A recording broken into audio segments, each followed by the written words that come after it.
y nos vamos para Monterrey.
It's Wacky Wednesday con El Bumper.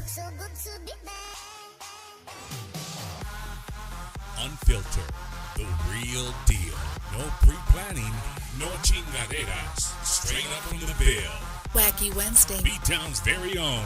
It's Wacky Wednesday con El Bumper. Here's your host, Bumper Gomez.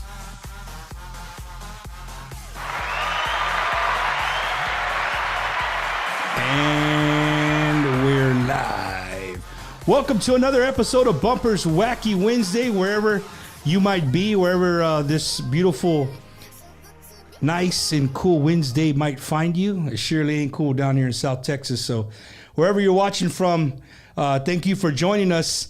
And super excited to have these two artists here with me this evening. Like, me and my family have been talking about it since Lalo gave me the call and said, "Hey, let's do it." And you know, all my girls were planning to be here. Just from other circumstances, they couldn't be here. If not, I promise you, they'd be sitting right over there with their eyes wide open. But ladies and gentlemen, welcome to Bumper's Wacky Wednesday. My guest tonight is, for me, legendary, both of them. Miss Elida Reyna and Lalo Reyna, welcome to Bumpers Wacky Wednesday. How's it going, man? How's it going? Good, bro. Thanks for having us. We put Lalo in the middle. He was gonna have his own corner, but he's like, nah, just put me in the middle, bro. We'll be good. So guys, welcome to the show. I have a lot of things that I want to ask and talk about, and there's a lot of things that you guys are bringing to the table that we really want to focus and talk about as well. Great things. So again, it's an honor and a privilege to have both of you in my studio, in my home, bro. It's crazy. Now I got another story to say. Hey, you know what? I see people singing Duela and be like, she was in my house, dog. she came over. Her and her husband. And speaking of married, right? Like I love it whenever I go see an Elida show and you announce your band. I already know what's coming when you say like my drummer, this, that, and the other. But most importantly, my husband. Because I don't know. I would think that maybe some female artists they want to keep that persona, right? They don't want to be married or people. You know what I mean? Even though people know that they're married, but they're not going to publicly come out and say they're married. So I really love when you guys do that. I love it. Thank you. But the real question is Lalo Reyna married Elida Reyna? Who took whose last name? Lalo took mine. That's how we're gonna start. Really? Oh, right there, just right off the bat. That's my story, and I'm sticking to it. Oh my gosh! But you know what? In the very beginning of the marriage, they a lot of people thought there was a that. few people that thought that I had changed my last name, and how crazy! it's just coincidence. Coincidence that we have the same initials too. ER. Yeah, my first name is Eulalio, Eulalio, which is an E, and then that's awesome, dude. Isn't that crazy? Yeah. So y'all could get license plates and be ER. Yeah. I mean, you don't know. It could be well, his. Look at his tattoo. Yeah, I'm so like, I have the is that logo. ER for I have the Elida, logo or is in that here. for Eulalio But Reyna? I tell her when I'm mad at you, it's Elida. I mean, it's mine. It's mine. It's my Elida. Man, that's funny, bro. That's crazy. That's actually, it's not crazy. That's really cool. What a coincidence. You know what I'm saying? Yeah. So, Elida, you started. I think the first song that I ever heard, going back to probably 1993, maybe. Yeah. Is that the year? Uh-huh. Am I right at 93? Yeah, you're spot on. And I instantly fell in love with Elida Reyna because the video you put out had a Marine in it. Mm-hmm. So right away I was like, hell yeah, that's cool. She could have picked a soldier, but she picked a Marine. So, right away I was like, yeah, cool, man. And I saw being in the military, I always tell the artists, like, you don't really realize the impact you have on us. Wow. Because you play here in Texas, if you've never been around military bases and stuff like that, we don't get it. You're in California, you're in North Carolina, those are the big military states, and we're not around our culture. We're not around, and then when we go overseas, you don't get a lot of Tejano. We don't, but and then you didn't have online either. We didn't. So like early 2000s, the iPod came out, right? So we would sit there and download as much music as we can. Right. And I always tell the artists, I like to tell you guys, thank you, because they always thank the service members, and I thank people for that. But I really think that I need to do a service of thanking the artists, because there's many of times of days where I just rather been somewhere else than the day that I had, whatever godforsaken country that we were in.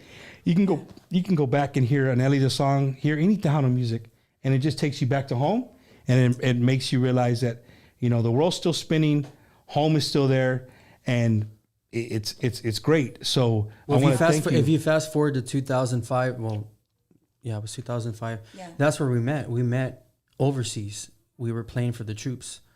Right. And so now that you say that, I made a better connection, and I understood even better, because you see all the Mexicanos, Tejanos, that because we would play like at these little like clubs, right? And when we're doing the tour, and you see all these Tejanos. The enlisted clubs, right? The small little Yeah, enlisted the little clubs. clubs that we would play there. And then, of course, we also did other big concerts, right? Like outdoor concerts and stuff like that.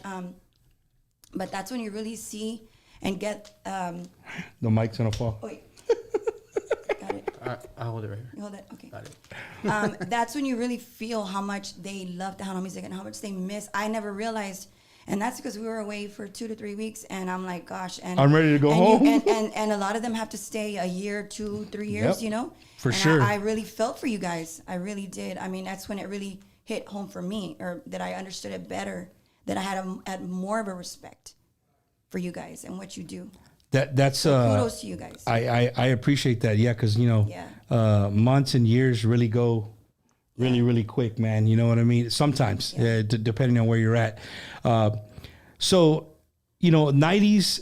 I mean, Elida, you were in Tejano. Both of you were in Tejano music when Tejano was just at its peak. Like, Yeah, it was. you know what I mean? And my thing is right now, I just had a conversation with Joey, yesterday saying, I don't like people saying, well, we're not in the 90s. Hey, let it go. Like the 90s are the 90s. We're never going to change that. Right. You know what I mean? How big Tejano music was. Right. But let's go with what we got.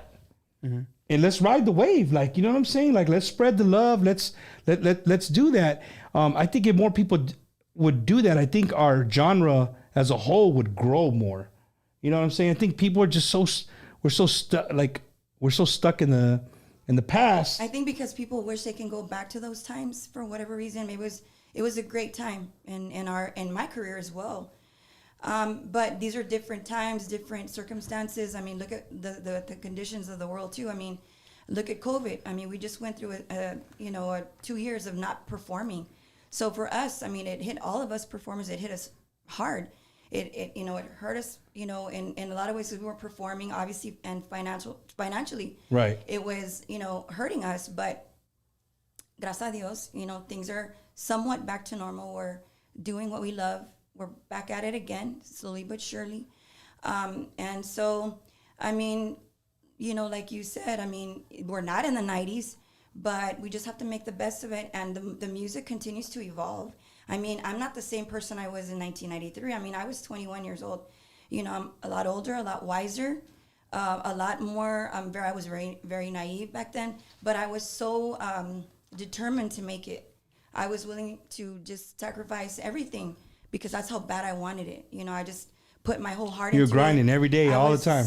Writing songs. The guys and I were always practicing, and we were in Noe's, he had a garage in his backyard. In his rancho where they lived, in La Villa, where he lived. And we were always in there. We were always practicing, and then at Whataburger at 2 or 3 in the morning. This was like 2 or 3 times a week. You know what I'm saying? So we were grinding, working hard, but even before that, I mean, it's something that I always knew that I was going to do since the age of 9. I told my dad, I'm going to be like Laura Canales when I grow up. It was a given. Wow. I knew at that age that this is what I want to do. And here, I mean, then you don't think 30 years later, right? Like what's going to happen? You're in the now. You're in the, what am I going to do now? How am I going to, make it happen? And then just keep treading forward. And Elida, did you ever, before in the 90s growing up, did you ever have a normal job, a regular job? I did. I was working at an office, and then I was going to school because my mom and dad said, no matter what, you got to keep going to college. So after I graduated from high school, I was going to UTPA, and I had was majoring to become an elementary teacher, and then a minor in Spanish, and to perhaps become a Spanish teacher someday. Right. And that was my future at that time. That's what I was thinking that I was going to do, just in case. My mom and dad always said, you always have to have a safety net, because if the music doesn't work out. But 2 years in, I'm like, this is not for me. College is not for me. I used to have a mariachi class that I was taking, which is actually where I met Noe. Noe later became our bass player and the producer of. So when you hear Luna Llena and Duele and Yes. Tiquita, He's the one who put those together. He's the man, yeah. Right. So I met Noe, and that was like my favorite class to go to is mariachi class. So my heart just wasn't in my academics or schooling. So 2 years in, I told my mom and dad, I don't want to. I don't. It's all right.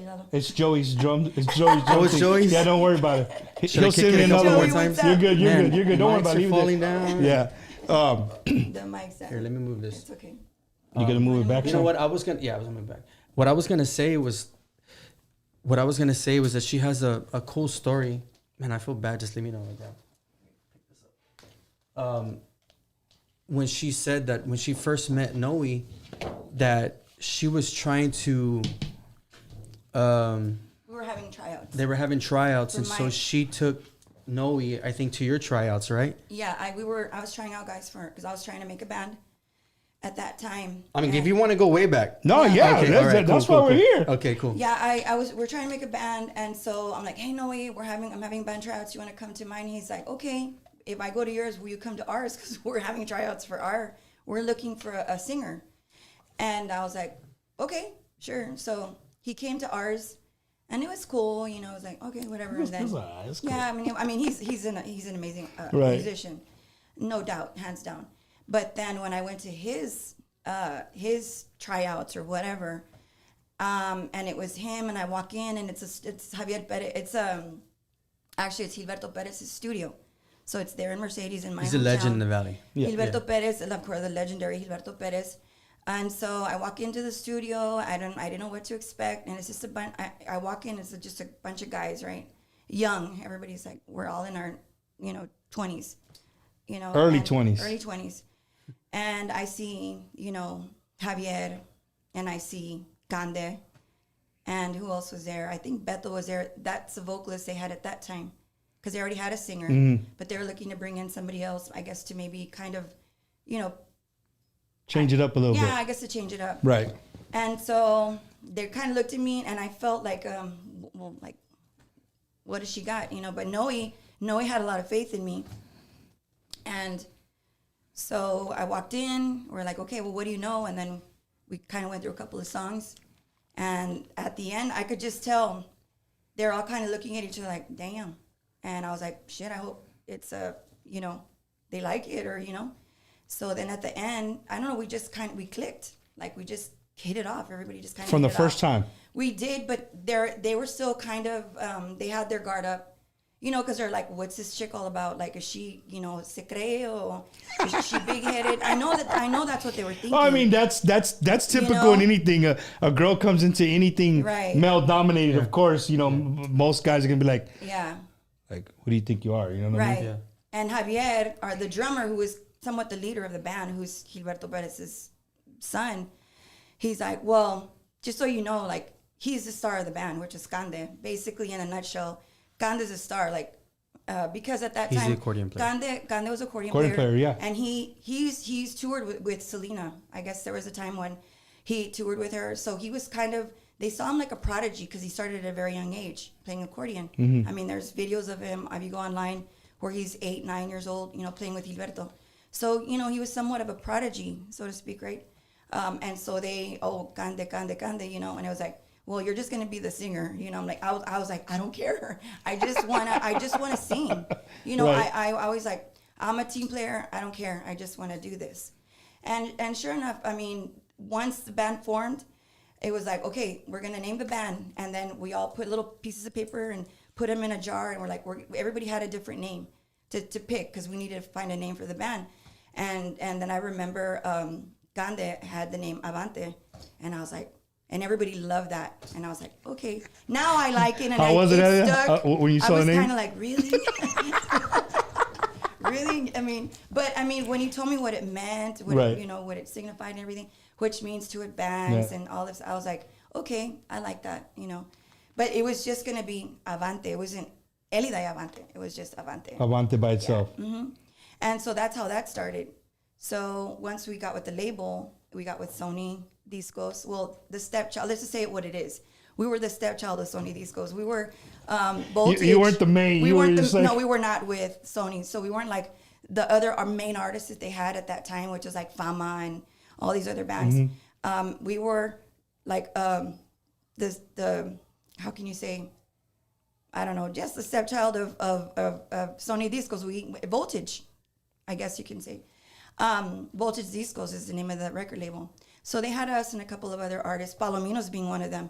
I've always felt like we were the underdogs in the beginning. Like they were like, well, okay, well, we'll sign them and see what happens. But look, Palominos are still here. I'm still here. 30 years. What was it, 25 years or 30 years? They're celebrating, man. Yeah.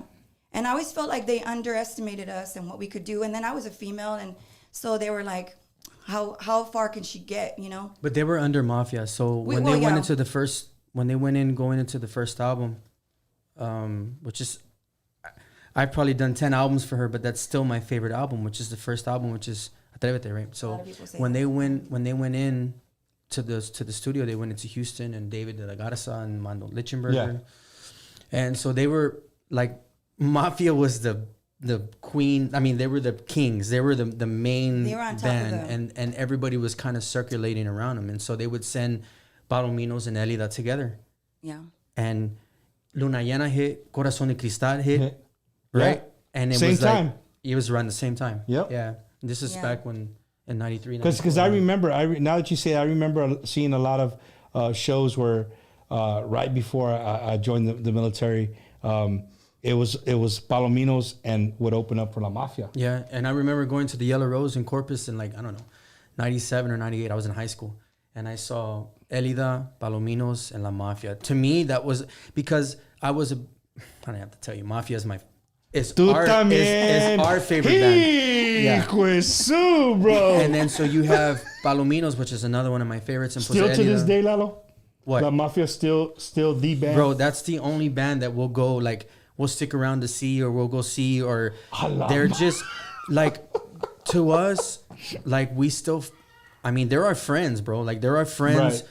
But I mean, it just brings you that nostalgia. Well, yeah, feeling, because I think it's like I tell, my closer friends, I'm like, I can at least have one band that I fan out about, Can I just have one? And so it's that Mafia is that for me, not just me, but for Elida Well, too. I mean, back in the day, I wasn't a Mafia fan in the beginning.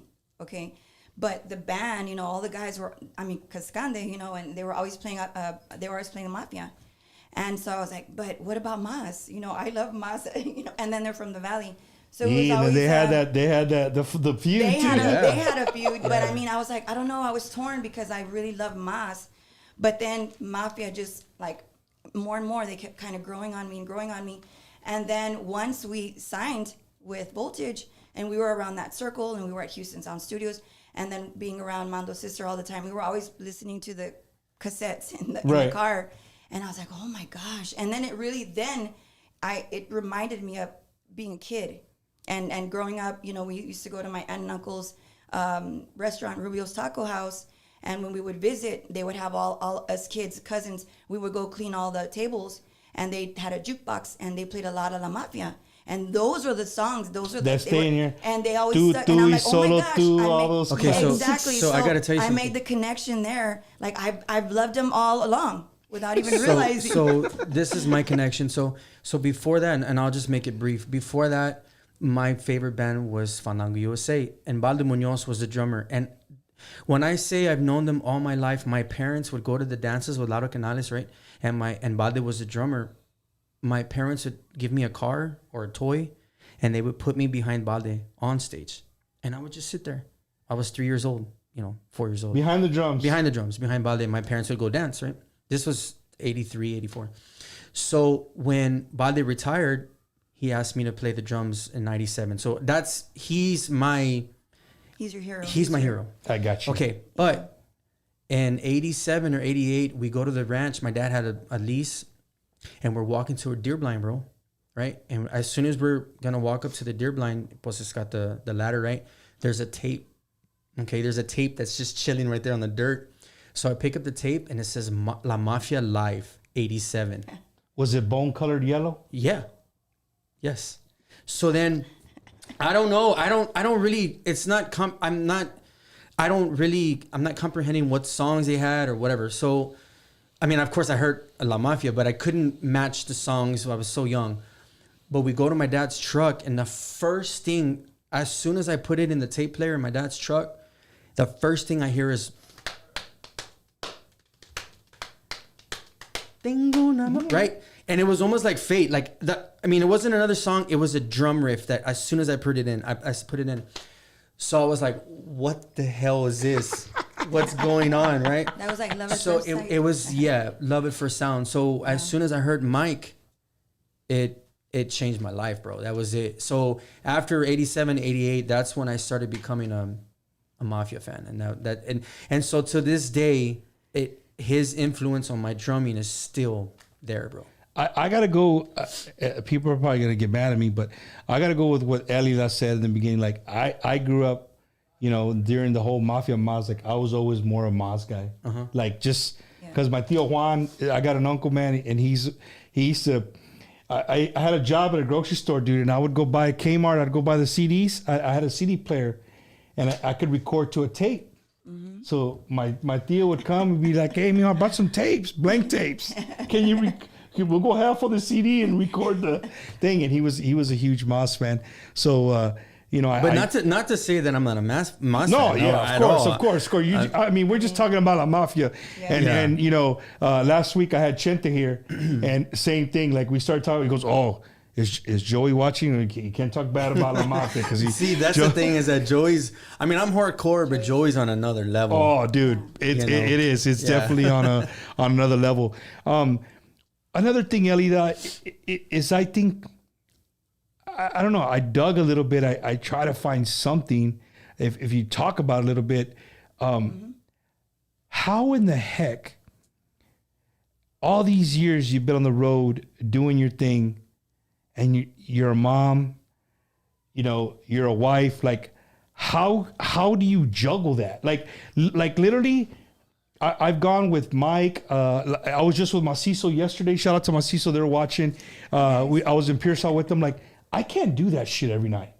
Yeah. Like Mike G and them, they invited me to go to Brownsville with them for a weekend. And I left here like on a Friday and came back on Sunday. I was worn out. I'm like, dude, I'd rather go cut my hair off, send me to Iraq or Afghanistan than because you think it's so cool. You're like, oh, it's awesome. You're backstage. And bro, that life is hell no. Like, you know what I mean? Yeah. You're waiting in a van. It's cold as hell. Yeah. You know what I mean? Oh, it's time to get on stage. You walk on stage. But how do you juggle? Oh, I went on another tangent, but how do you juggle all that and still be just Elida, not the singer? I just have gotten used to it.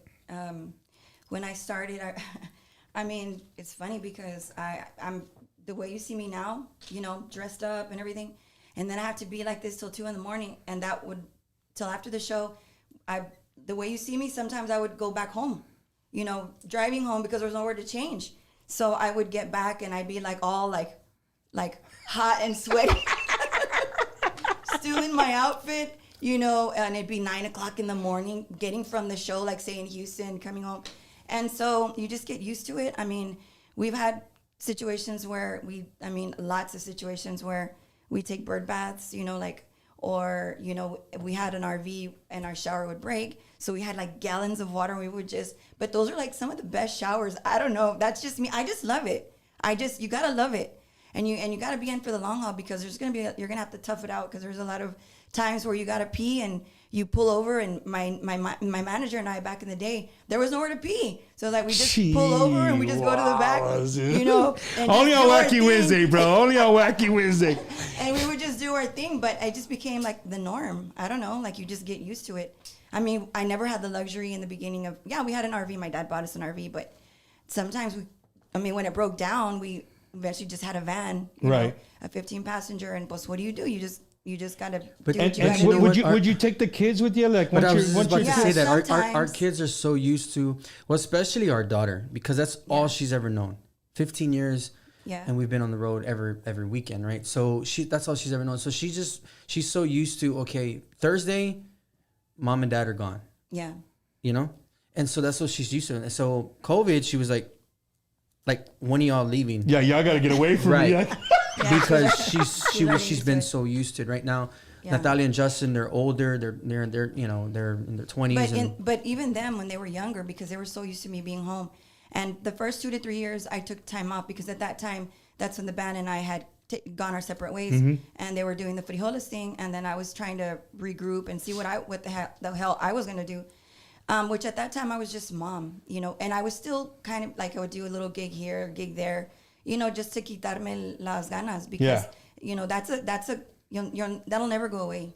I don't care what you say, you're burned out, whatever, you always get the itch. Eventually it comes back. And that's what happened. I was burned out, but I started getting the itch again. I'm like, and I love being a mom, but I also love being a performer. And so my kids were like 2 and 3. And at that time I had gotten an endorsement to go promote Gallo wines. So when I got out there, I was like, man, I really enjoy it. I enjoy being out again because I felt like I was myself again. Because when you have kids, that's out the window. It's about your kids. It's about your family. It's about your home and, washing, cleaning and stuff like that. And so just me leaving was kind of like, I get to relax and just kind of do what I do best, which is, singing and right? The artistic side of me. And so, but the kids started getting used to me at the beginning, not so much. They would cry and, that was hard. And I would cry just in the beginning. And who would help you? Your parent, your mom would help you? My mom has been a humongous help. I mean, I don't know how I would have done it without her. And then my best friend, Letty, who at that time, someone already had a daycare of kids in her home, her and her mom.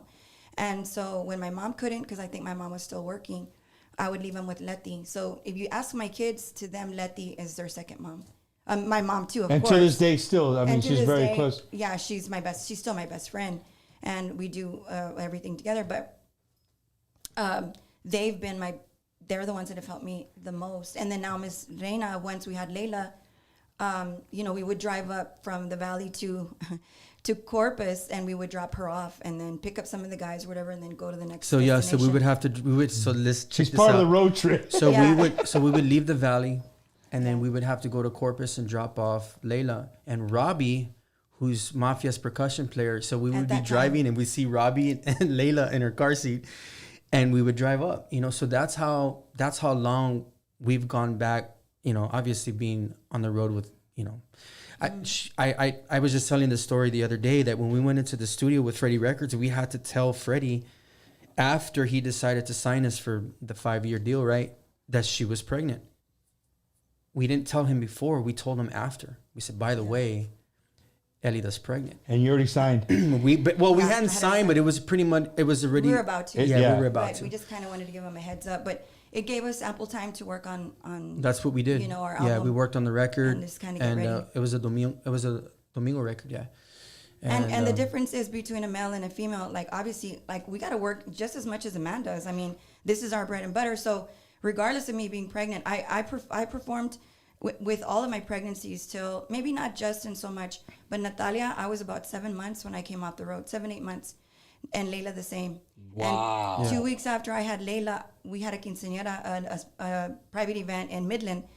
I mean, I had her, and then 2 weeks later, I was back on the road. So, I mean, this is just something that you just kind of adjust and just go with the flow, and the kids have had to adjust to it because they realize too, and they see mom hustling, working, and. But I want to make sense of all this. So, when she took that little hiatus, that was like 2000, right before 2005. Then we had Layla. That was around 2007. Mm-hmm. So at that time, Bumper, that's when we started rebuilding. That was the beginning of our era. I say our era in the sense of the new Avante, right? The Freddie Records Avante, which has been 15 years, right? So, yes, she had the big hits in the 90s, and she already had the trailer full of all the equipment and all that stuff.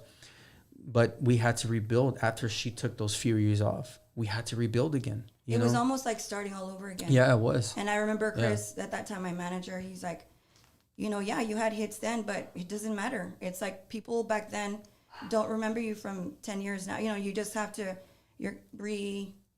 rebuild and what is the word I'm looking for?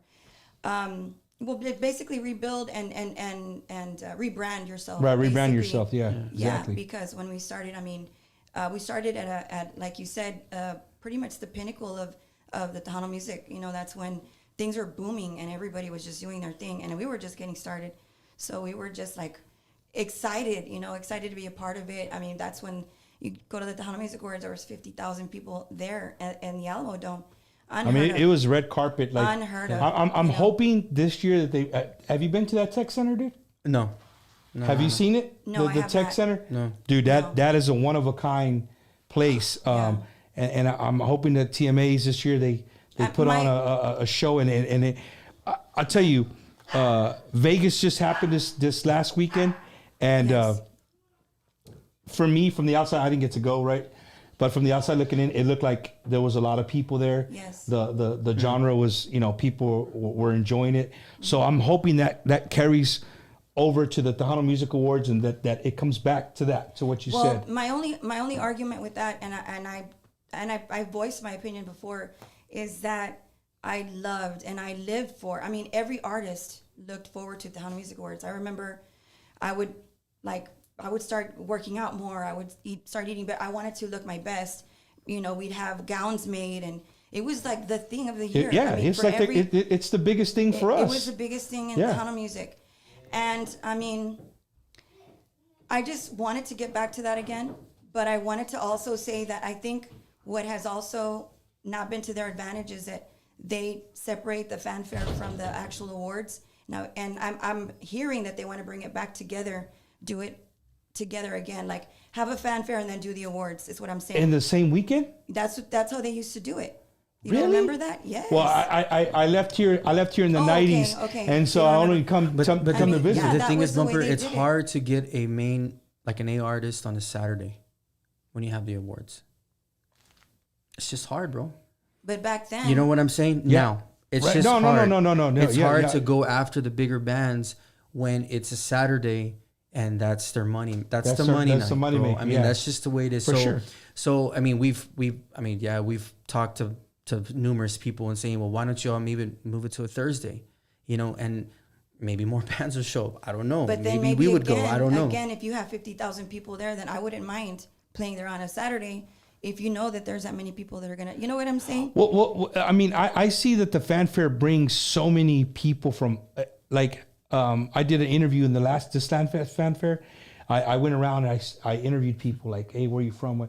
And it blew my mind to see how many people weren't from San Antonio. Like, there was people from all over the United States. They come here for the whole 4 days. As soon as they're done on Sunday, they're booking their hotel for the following year, But I never knew that the fanfare was at the same time as they would do it all in the same weekend. And it would start Thursday, Friday, Saturday, Sunday, and everything would happen that weekend.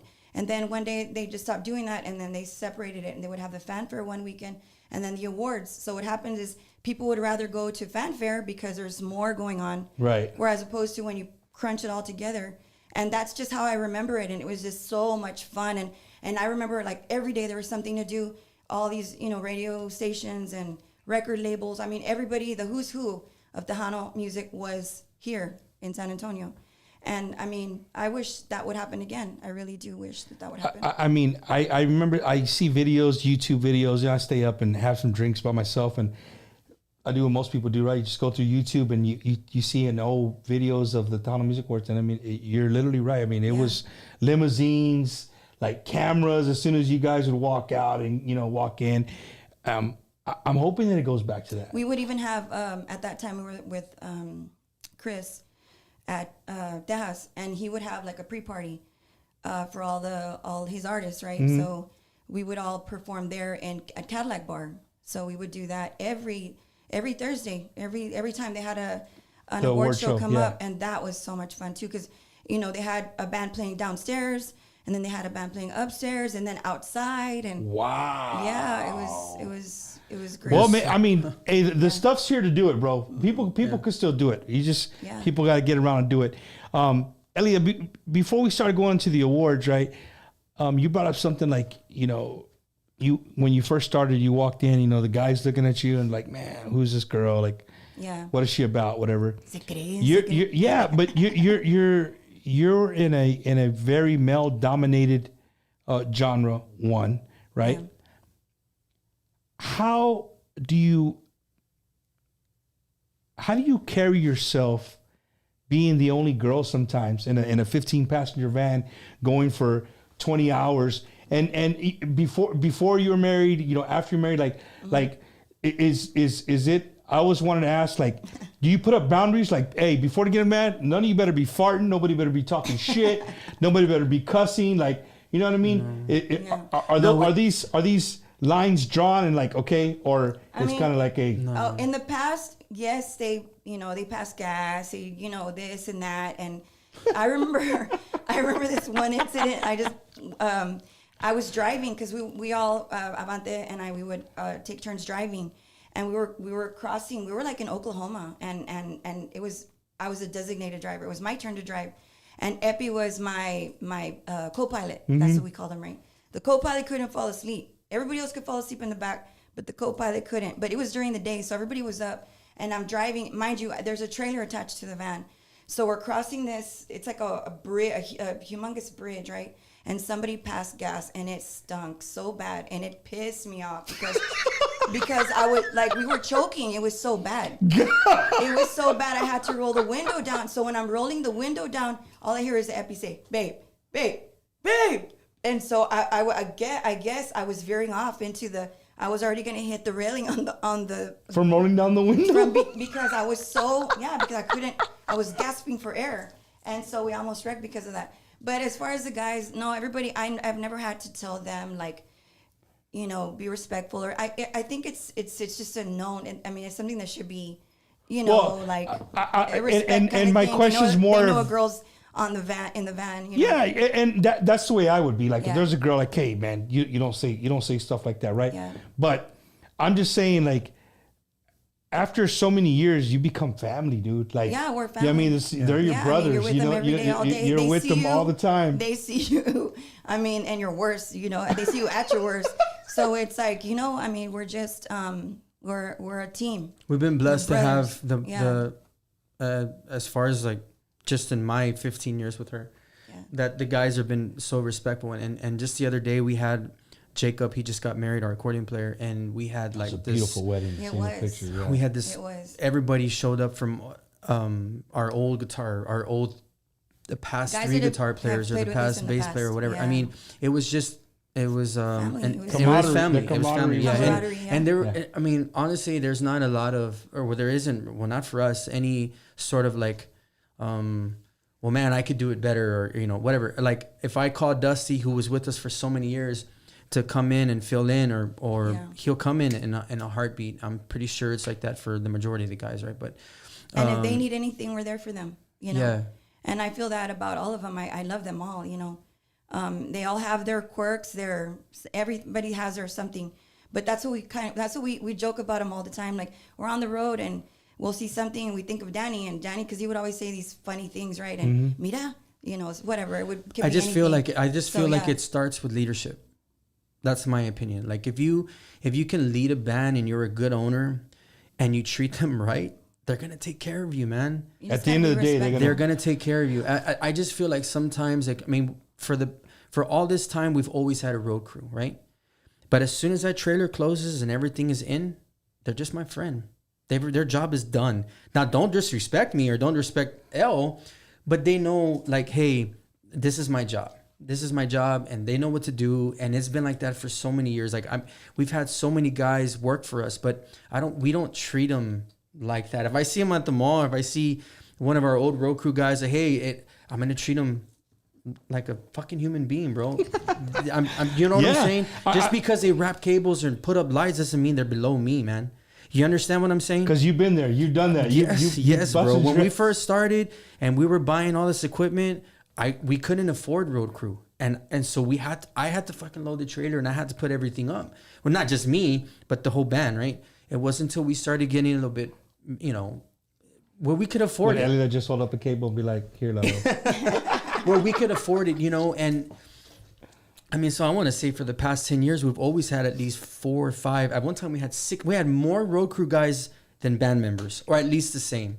At one time, but what I just want to make it like very clear that we just have always tried to just treat everybody the best. You're gonna get into fights, you're gonna get into arguments. It's a family. It's a family. It's a family. Exactly. It's more like a disagreement that you get into because it's really we've never had, or I've never had that. I have, well, but because I'm that one, I'm that one. Now back in the day, well, but in between, like I feel like when I was like between bands, and I was having to do more of the leg work and everything, but even then, I've never had issues like that before. Let me ask you this, Lalo: if you and Elle get into a fight or a disagreement before a show, here we go, and stage time comes, like, that's hey, a green. That has a nice. Wow, that's mad. It's got the Christmas I just want to colors. know: does the drums hit a little harder? Do the drums hit? Let me tell you the story. Here we go. I already know what story he's gonna tell. Which one? The one in The Florida? grenade. Oh, I thought it was gonna be about. I can tell that one too. Oh, but it's no. okay. You've already said it. It's because I have a talkback mic, so I have two mics. So I have one that I sing, and then I have one that I talk. And so I just kind of communicate with all the band members, where we're gonna go, and then I even communicate with Matt, our lighting guy, our monitor guy. Everybody's in communication, right? Right. It's just so much easier, and so. After a while, I was the one that was only doing it, so we had to get one for her. So and then actually not just for her. So any band members that are walking around, the bass player, bajo player, they can go to that mic and we can all, hey, I need this or I need that. Okay. But this one time we played in Florida, and remember. It was a doble. So we had 2 shows in one day, right? And you remember. so we're playing, and I bust my snare. Okay. I bust my snare. And so I'm like, so I have a pad right here, and on my pad it's just the congas and like a little timbal or something like that. And so when I busted my snare, it sounded horrible. It was like, boo, boo, it was horrible. So I was like, well, let me try. I just need to get through this song. So I switched over to one of my snares that I had here on the pad. Mm-hmm. And so I think she comes over, and she's like, it sounds like shit. This. And I'm like, well, do you want this? And it was so much worse. Like, what do you want? Do you want this or you want that? But the thing is that anything that happens because it is tricky, bro. It's tough because, because we're married to each other. Because we're married, right? And we work together. And we work together. And it's like I've said it's a million times. It's a hard thing to do right there. Yeah. I've said it a million times. Like, I may run the day to day, but at the end of the day, if she says no, that's it. That's just the way it is. And that's probably in life. No, general. that's not. Okay. Yeah, for sure. All right, cool. Happy wife, happy life. Yeah, happy wife, happy life. So, that's for sure. But there's sometimes, and it hasn't happened a lot. Like, we're still together. So I guess it's been, where we can mend through it in the studio, or I have an arrangement. Dude, I can't be in the studio when she's recording vocals. Oh, I hate him to be there while I'm recording. Yeah. Yeah. Because that guy? Because I don't mind because he's making faces, and if I mess up, he's like this. I mean, who the hell wants to see that? I'd rather he walk out and let me do my thing. Okay, so let me ask you. So, if he doesn't go in there, you record, and then he goes and hears them, does he come home and say, sometimes shit was that? I didn't like this song. That's good, but fix this. Yeah, let's fix this. And so Papo it's better that way. He's the mediator, so Papo can go in with Elle, and Papo knows. Papo he's my guy, and so Papo can go in there, and he's very patient. Elle tried again, and then so by the time I go back in there, it's just okay. Let's fix this phrase and let's fix that, and then we're done. It's just quickly. I have the divorce papers there on standby just in case. Yeah. We always joke about that because dude, this is always like. Yeah. This is cool. Like, this is stuff you would never, your fans would never know. No, we never, we never talk about we that talk stuff. about but I mean, I feel like we have, but I'm just trying to get the best out of her. And sometimes I have an arrangement in my head, and it's maybe not being executed, but it's her. It's got to be the way she wants to sing it, right? Yeah. I mean, I can have any arrangement that I want, but if this is the way she's going to project the song, and this is her, okay. I'm out. I'm out of that. Sometimes it's frustrating because you have a certain way you want to sing it, right? And a certain way you get used to singing, and then you have different people there like telling you, no, do it like this, no, do it like that. But at the end of the day, I know they're there to help me or to bring out the best in me. So like I can have Juan Trevino there, the songwriter. Okay, you didn't pronunciate that right. Say it again. I've even recorded songs, and he's like, hey, he'll tell Lalo, he won't tell me, but he calls Lalo, hey, Elle didn't say two words right. Yeah. So then I have to go back and re-record it. Right. And that's happened. Yeah, it'll be 2 words. That's happened several And we gotta times. go where I back have to and- go and back fix it, and yeah. and fix words. Wow. Yeah. Yeah. I mean, Elida, did you grow up speaking? Did you speak fluent Spanish mean, before you started singing? No, I grew up in in a border town, and yes, I mean I had my like novelas were always my You can understand. You parents- can understand everything. I cannot. Oh, yeah. Yes, we Yeah. understand. I mean, we all do. It's just we get tongue tied. I mean, even with Nayeli, she's our merch girl. She speaks perfect Spanish. She's from Monterrey, so we're always trying to kind of like. So she's always correcting me. She's always correcting us, like Así no se dice. Así no se Yeah. dice. Yeah, if I'll say something and then she'll just, but it helps me. You know, It it helps helps us, me. yeah. Yeah. But I mean, you're from the valley, dude. You guys got your own dictionary down there. There's words. Well, my dad. I mean, my dad's the epitome of no me se vato y que no me está en el bote y que. My dad. That's my dad. You know, chinga madre. You know, that's my dad. That's my man. family. That's the family. That's the. What I grew up on, like Right. most of us, I know I'm not the only one. I mean, that's most No, of us. Right? that's growing up here in South growing Texas, up in man. South Texas, and yeah. and you know, sometimes, we haven't really talked about going over and crossing the border, getting into Mexico, Mm-hmm. but sometimes I'm okay with you if we hear 1 or 2 words that are not that are not correct. They don't. Maybe they don't know. Like don't- you don't And know. you what- want to, you know They what? know, but they don't care. You They want to just hear love something you. crazy? Yeah. It's like the bigger songs that we have, Bumper, over there. It's just the most simple lyrics, and we're beating our brains and trying to lyrically have a great. I mean, obviously you want to have a great story in any Right. in any of your songs, you're right? But I've noticed some of the bigger songs. Domingo, we wrote on a floor, bro. We wrote on a floor. At that time we were, like I said, we were just rebuilding, baby. We were rebuilding. Right. We were, There you go. and Justin was like 4 or 5, and he used to put quarters inside the keyboards, And and the so you little pick up the keyboard and slots you could hear all the between change, the keys. He would put little quarters Yeah. in there. So when you would pick it up, you could hear all the all the parts change. roll to one side Yeah. and the other. But- and that's where he wrote a lot of our. Yeah, and that's where I would sit on the ground and kind of songs. and write and whatever. Yeah. And but anyway, so that song, bro, like we can go all the way down to Mexico City, and it's one of our biggest songs. It's crazy, dude. And it's funny that you say that the lyrics are very simple, because when I have really deep conversations with people all over the music business, right? When especially somebody who's maybe in the regional Mexican scene, or they're like, I said, how do you guys see Tejano musical? Like, we love it, but your lyrics are always very simple. Like the songs, it's like the most basic Spanish, right? And you hear some of the regional Mexican songs, and it's like a whole story. They're like, amazing. They're using Yeah. they're using crazy just words. Talking about this, I was talking to Lalo about that. That for me personally, those are the songs that connect, hit the people more, which are like My Luna Llenas, My Duele, even the Michael Salgado one that Quedemos como Amigos. The songs that hit because people they connect with those songs.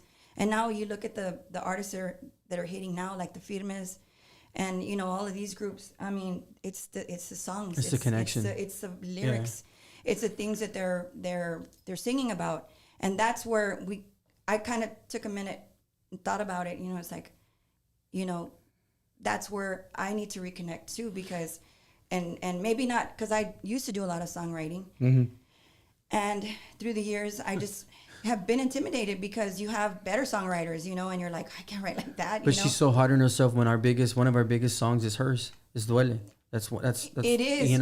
It and thank you for that. But at the same time, I didn't write it by myself, and I wrote it with this amazing songwriter Marco Perez, who's written for everybody. But what I was gonna say was, he helped me translate as I'm writing it. I'm giving him the melody. Like, this is what I wanna. Then this is what it's gonna say, and I gave him a little bit of what my lyrics were, and then he would kind of work with them, and then we made it what it became, which is Duele. And then, of course, but there was a cross, and I want to clear something up. Like, I'm not saying that. I'm just saying for us in the sense of the simple songs, because we have a bunch that the lyrics they're very complex, and it's a beautiful story, right? But for us, because look at Intocable, their songs are they're gonna tell you how cold it was outside. Yeah, okay, yeah, exactly. So The whole thing. But that's not. I can't speak on everybody. But we hit a point around 2010 or 2011 where we had to shift, and we had to start finding those songs that were gonna get us into the other side in the sense of opening more clubs and opening more venues, more radio stations and stuff like that. So we had to do things that I really can't talk about in here, but we had to do things. Okay. And it was a business decision that we had to make to grow our base, you know? I mean, yeah, it's never look, bro, we hold Tejano music on our sleeve, but you know, when you go over there, we're all Tejanos. You know what I'm saying? It doesn't matter what you play. Right? No, we're all Tejanos, right? You're Tejano. So, but anyways, like, you know, there was a shift in there, and that's when we found Juan, and then we started finding more writers. And at that time, it was just me and Lucky and me and El, and we were kind of in the first 2-3 albums. We were trying to write everything, bro. We were just throwing stuff on the wall, and if it would stick, great. You know, I mean, there was a shift for us, but then. Are you one of those guys that could like, you know, you could just play something on the keyboards and you just start like spitting stuff out like, hey, that sounds good. I wrote Adicta in 15 minutes. And it just happened. So what I did, I put it on piano and I sent it to Juan. 15 minutes? 15 minutes. But it doesn't happen like that all the time. But 15 minutes, boom, boom, boom, boom. I had the hook, and then I sent it to Juan, and Juan's like, well, what do you want to talk about? I said, I don't know. As long as it just goes la la la la la la la la la la. That's all I want. And Juan did the rest, and Juan wrote it like really quick, right? And I mean, we didn't know it. You don't know if it's going to be a hit. No, or you not. don't know. I mean, we didn't know. The only one I felt strong about, and I still talk about to this day, was Prefiero Morir.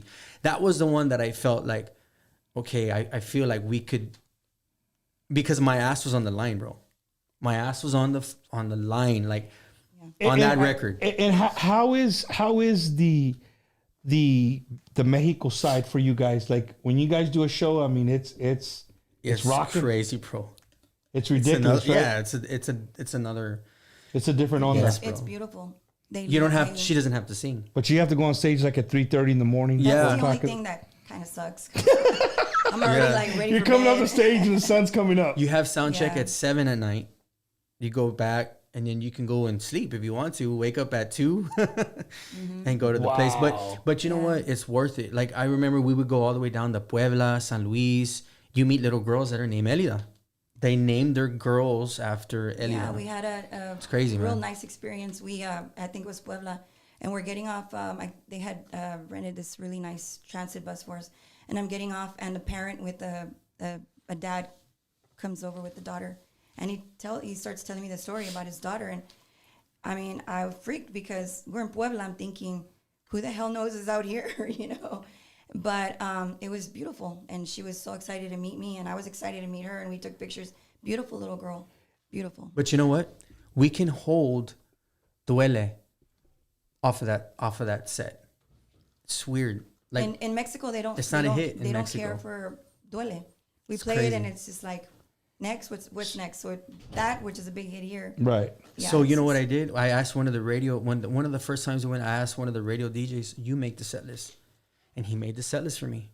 And it was Played. banging. He was spot on. So speaking of the weather, guys, you know that I have you here in the studio, Elida. Yeah. You know that song, and I'm speaking personally. You know, I have 4 beautiful daughters, and you know when that song comes on, I mean, since they were little, you know, they've heard that song. You know what I mean?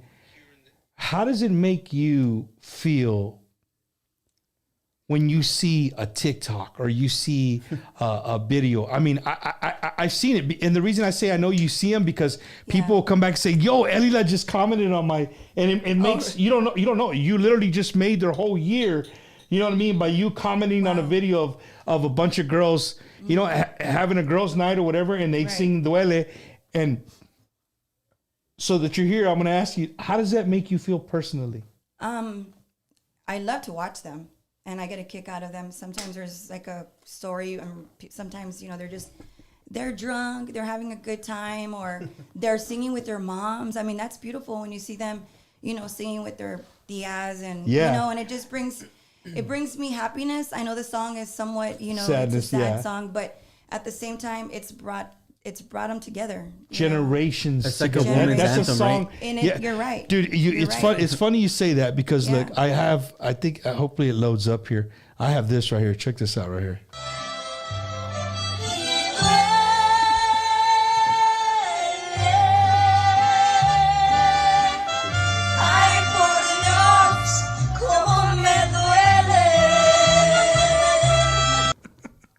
So those are my knuckleheads somewhere singing that song, and we have plenty of videos of them singing that song or Luna Llena. Like, I just always wanted to ask you that, because that like Lalo says, that song right there, it crosses generations. Like you said, you could see a grandma singing with her daughter, and then her daughter's, you know what I mean? Her granddaughter, they're all singing it together. Yeah. Or the best is like you're at a party, everybody's having a blast, everybody's all over the place. There's a conversation going on here, There's people all over the place. Yeah. And then the DJ or whoever's got all the music, that song comes out, everything stops. Yeah. Hey, get the tequila, and all the girls start singing. That's what I'm about. Like I'm very passionate about our cultura, and it's amazing that you have one of those songs that is going to be there forever. That awesome. Song is going to outlive all of us. You know what I mean? That song for women especially, But don't get me wrong, I see some drunk ass dudes singing that song, in bars. We have seen it all. Trust me. But no, I can't emphasize enough how touching it is that I'm glad that they send them to me, and I love to watch them, and I really do enjoy it. So keep on sending them, please. I really do. For sure. Yeah. So speaking of TikTok, guys, how was that for y'all? When did y'all both make a decision that, hey, we gotta attack this social media thing because this is the new way of getting our stuff across? We know it's the new way, but to be honest, our daughter's way better at it than we are, and I'm still trying to get it. But I'll be honest with you, TikTok is not one of my favorite things. Yeah, I know some people, it just comes real easy for them to be silly and do all these things, but I wish I could. Because you got to do it more than once. Like people think they just record it one time, and it's like no, you got to be consistent. You got to be consistent and do it. I've been learning a bunch of stuff lately, like the word algorithm. I don't know if you know the algorithms. Like if an artist can get on the right algorithm, and it's and the hashtags too. That's one thing that still freaks me out. Making sure you put the hashtag so and so or tag people. Tagging so the it right can spread as much as many people as you can. All of that's still new to me. So you don't really. What's your favorite? So what's Elida's favorite social media site? Mostly my favorite, to be honest. Even though I'm not on it all the time, I'm more on Facebook. But I love Instagram, and I love to follow other people, and just kind of see what they're doing. I'm not a. What about you, Lalo? What's same. I'm probably on Facebook a little bit more, but I enjoy Instagram. I like. I don't know, dude. I'm just a Facebook person. Like I don't dig Instagram. For me, is like it's only small. Like there's only a little bit of the stories are cool. Like I like going through the stories, right? I get it. But Facebook, you can see who's like. You go through and people are replying to each other, and you know what I'm saying. I mean, we use it. I mean, it's a huge tool for a lot of Tejanos use Facebook. More than anything, even more than Instagram. I think even when I go live on my Instagram, I still get more followers on we used to Facebook. When we were doing the Juntos tour back in, I don't know, how long ago was the Juntos tour? Oh my gosh, 5 years ago. 5 or 6 years ago, and they would have people that would come during soundcheck and just talk to Jesse about social media, and they would give a sort of a course on how, and this was like 5 or 6 years ago. Hey, this is what's to come. This is what you guys need to start doing. We do need to start doing. And we would, try to peek and and they would invite Elle a few times. And no, it's definitely something that that everybody's gone to, man. I mean, all genres of music.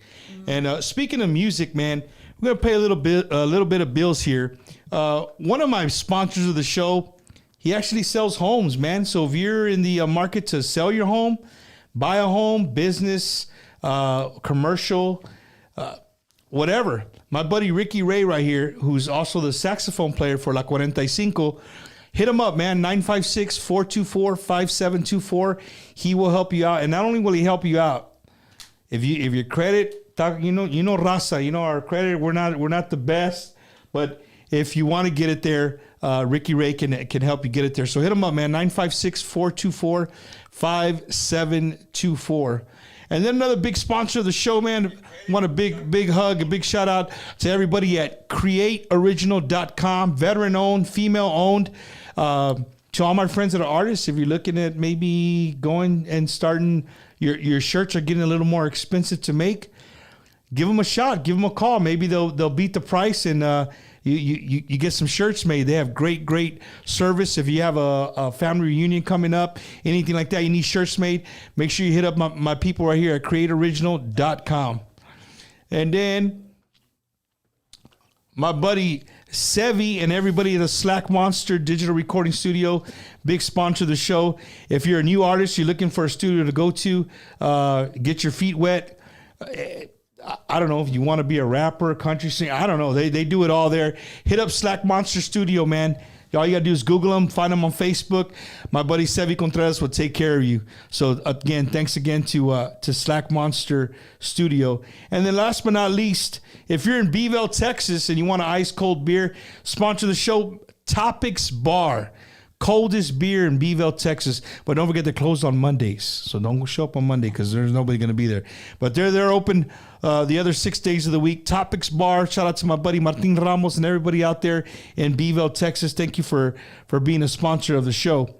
We're here with Elida Reyna. If you're showing up late and you don't know who this beautiful lady is, and her husband is here with us as well, Lalo, who plays drums in the band. But I found it really cool, Lalo. Like you said, I do a lot of the stuff, but when it comes down to it, at the end of the day, if Elle says, "Hey, I don't like it," pues, you're not gonna roll with it. You know what I mean? Set list now here when you're touring the U.S. Mm-hmm. Y'all sit down and do it together, or is just one of you? Lalo does it. Yeah, but I mean.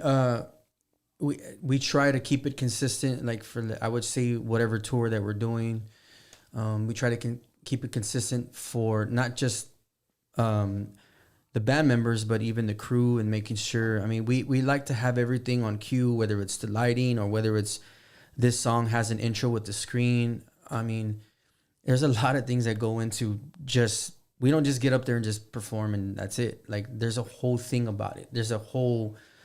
like I said, everything has to be lined up with the song. So that's why when I communicate with Matt, our lighting guy, he already knows, okay, hey, we're going to do this song next. Screen has to come up. And then there's an intro to that. This color. Just little things. Well, not the colors, but like there's a pre-intro to one of our songs and he knows when to cue it up. The one that cues up the songs is our monitor guy. So like it's a whole operation, right? But your monitor guy, is that Ray? No, it's Ray's my enemy. Ray Talamantes. Yeah, we play softball against each other. Oh, okay. Yeah. Matter of fact, it was his team that I broke my leg. We were playing his team when I broke my leg. So every time we see each other, we give each other a hard time. Lalo, when you started revamping, both of you started revamping, like you said, you're re-imaging yourself. I can tell you this. You're one of the and I mean this with 100% love, you're one of the very few bands that people of all ages can walk by and they're going to stop. From little to elderly, right? I always say, I was just having this conversation with the guys yesterday in Pearsall. Like, I want your take, and then we'll ask Kelly that, but I want your take. Like, what do we have to do? What is the formula for that? Oh, I don't know. I don't know the formula. Because you guys do it. Again, there's not very many few bands that you literally can, you could have a stage anywhere. You could be in the middle of a cornfield. If there's people walking by. I see what you're saying. Right? Yeah. There's other bands that play, and a 12-year-old's going to walk by, and they're just going to keep walking by. They're not even going to peep over. And, you know what I'm saying? I think for us, it's always been take pride in everything that you do. I mean, I've preached this for years, being with her, right? But if somebody's going to pay $25, $30, $40 or whatever it is, you got to give them a show, man. That's what I feel. And for us as artists, we try to do just the little things, whether it's, adding to the show as far as lighting or a screen or just changing up the set or looking a certain way. I've always felt like as a band, you can't look like the people that are paying to come and see you play. You got to look like an artist. You know what I'm saying? Like when you walk in a room, like, hey, esos vatos son artistas. Okay, I would say. I mean, when you see Intocable, but not sequences. You're not. I mean, no. But there's this. La you Mafia, can look like sequence. No, but I mean, even like Mafia, they may be wearing, but they look like rock stars, bro. Yeah. But sure. Like even with Intocable, when they're walking in, Ramon, when they're walking, you can tell, right? Right. And I'm not saying it's got to be all, like you said, graffiti, and I mean, not graffiti, but like glitter and stuff like that. No, but I just feel like for me. It was a lot of things, but in the very beginning, it was about branding for us because look, man, I'll be honest with you. It's always like, we would get slack from time to time. Like, man, well, Elida never goes here. They don't ever go here, and they don't go here, and they only play here. They only play there. Well, or just even doing like benefits and stuff like that. I'm just being honest. Like, yeah, that's what it's about. You can't do everything, and it's like sometimes you have to learn when to say, you know what, maybe not this time, but maybe, hey, you know what, we'll send you some merchandise. We'll send you some makeup. If you're trying to raise money, we'll help you, but it's hard for us to get a whole band and a whole crew because I believe that if we're going to go, we're going to do it right because I'm only going to go to that city one time. You know what I'm saying? And you're probably not going to see us for another 6 months. 6 to 8 months. Yeah. So that one time has to it's got to be the right way. It's got to be done right, And like, so how does it work as far as like the outfits for the band? Is that something that Elida, that you say, hey, I want everybody to wear black or back in the day we used to match with her back in the day, now we don't do it so much. Now it's like, hey, look like a rock star. That's what I just kind of say. Not look like, you can wear black, but you can make it look like when you walk in a room, you want people to be like, hey, again, like we said, esos vatos, they're artistas, right? Right. And not walk on stage with a polo shirt and jeans. But it all has, because see, like it's like we're the supporting cast, bro. We have the artist in front, and which is her. So we have to make sure that she looks. We blend with her, right? Right. But make sure that because we've always look, man. I've always, as far as the band, we're the band that's always moving around. We're shifting. Bajo players over here, bass players over here, accordion players over here. You, that's true. You're yeah. I don't if he's the same guy. Jesus. No. You're Dusty. He's a bass player. Dusty. Yeah. Oh my God, dude! You had one, and I'd be like, hey, dude. He's been with us for years, bro. He's all over the place. You know what I'm saying? He was that night that you saw him with Mafia. Papo had gotten sick, and so he helped us out. But that's always been Dusty, and I've never restricted anybody. Hey, like, hey, vato, sit your ass down. Yeah, if you're sitting off, if you're standing off, from the stage, and you just see a bunch of movement. Well, you shouldn't be getting bored if you're right, because you're watching. There's this constant movement. I mean, who the artist is. It's Elida, right? But for us, they're always supporting her. And I just never get in front of her. That's all I ask. Yeah, no. Just don't get in front of her, you know. But then she goes back and she's moving around with the keyboard player or whatever. But the great thing that Elida does, I don't know if I answered your question. No, you did. You did. The great thing that Elida does is your interaction with the crowd. And I've always said one of my pet peeves, and I'm probably gonna catch hell from people on here, right? You have some artists that are Tejano. You're playing in San Antonio, you're playing in Corpus, you're playing in Houston, whatever. Mm-hmm. If you're going to start talking to the crowd and you know most of the 90% of the crowd, 90% Tejanos, like, you could say some stuff in English. There's some bands that they just speak Spanish though the whole time, right? Like they never break character. Yeah. You know what I'm saying? Yeah. And me as a fan, I don't relate to that as much because I don't have that connection. One thing that I've seen that you've done, and I've seen you in the Valley, I've seen you in Florida, I've seen you in a lot of places. You as an artist adapts to the fan base that you have. Of course. Yes. Not everybody does that. Of course. I read the crowd and I kind of see who's there, what's up, and I do. Like if we're OK Corral in Fort Worth, for instance, it's more regional. So you got to. So you gotta do more Spanish. So and another question for Elida would be like, Elida, people bring up shots after shots after shots. Yeah. Like as an artist, and I'm trying to save some people some money too, because you don't know like what happens with the shots. Well, I mean, I'm sometimes okay. So put on a spot. Okay. So they get after me because they're like, man, you're too trusting. Like you'll just drink it and you don't know you don't know if something's in it. You just never know, man. But I mean, if I see that they look like they're nice people, I'm just kidding. Then I drink it. I just read the person. No, I'm kidding. I'm more careful now. I don't drink all the shots. I mean, if they bring me 10 shots, obviously I'll probably drink 2, and I just kind of leave the rest. And maybe, the guys, sometimes they'll drink them after the show or whatever, right? Mostly that happens in certain places like Corpus, or they start leaving the shots up on the little railing or whatever. Yeah. Doesn't happen all the time.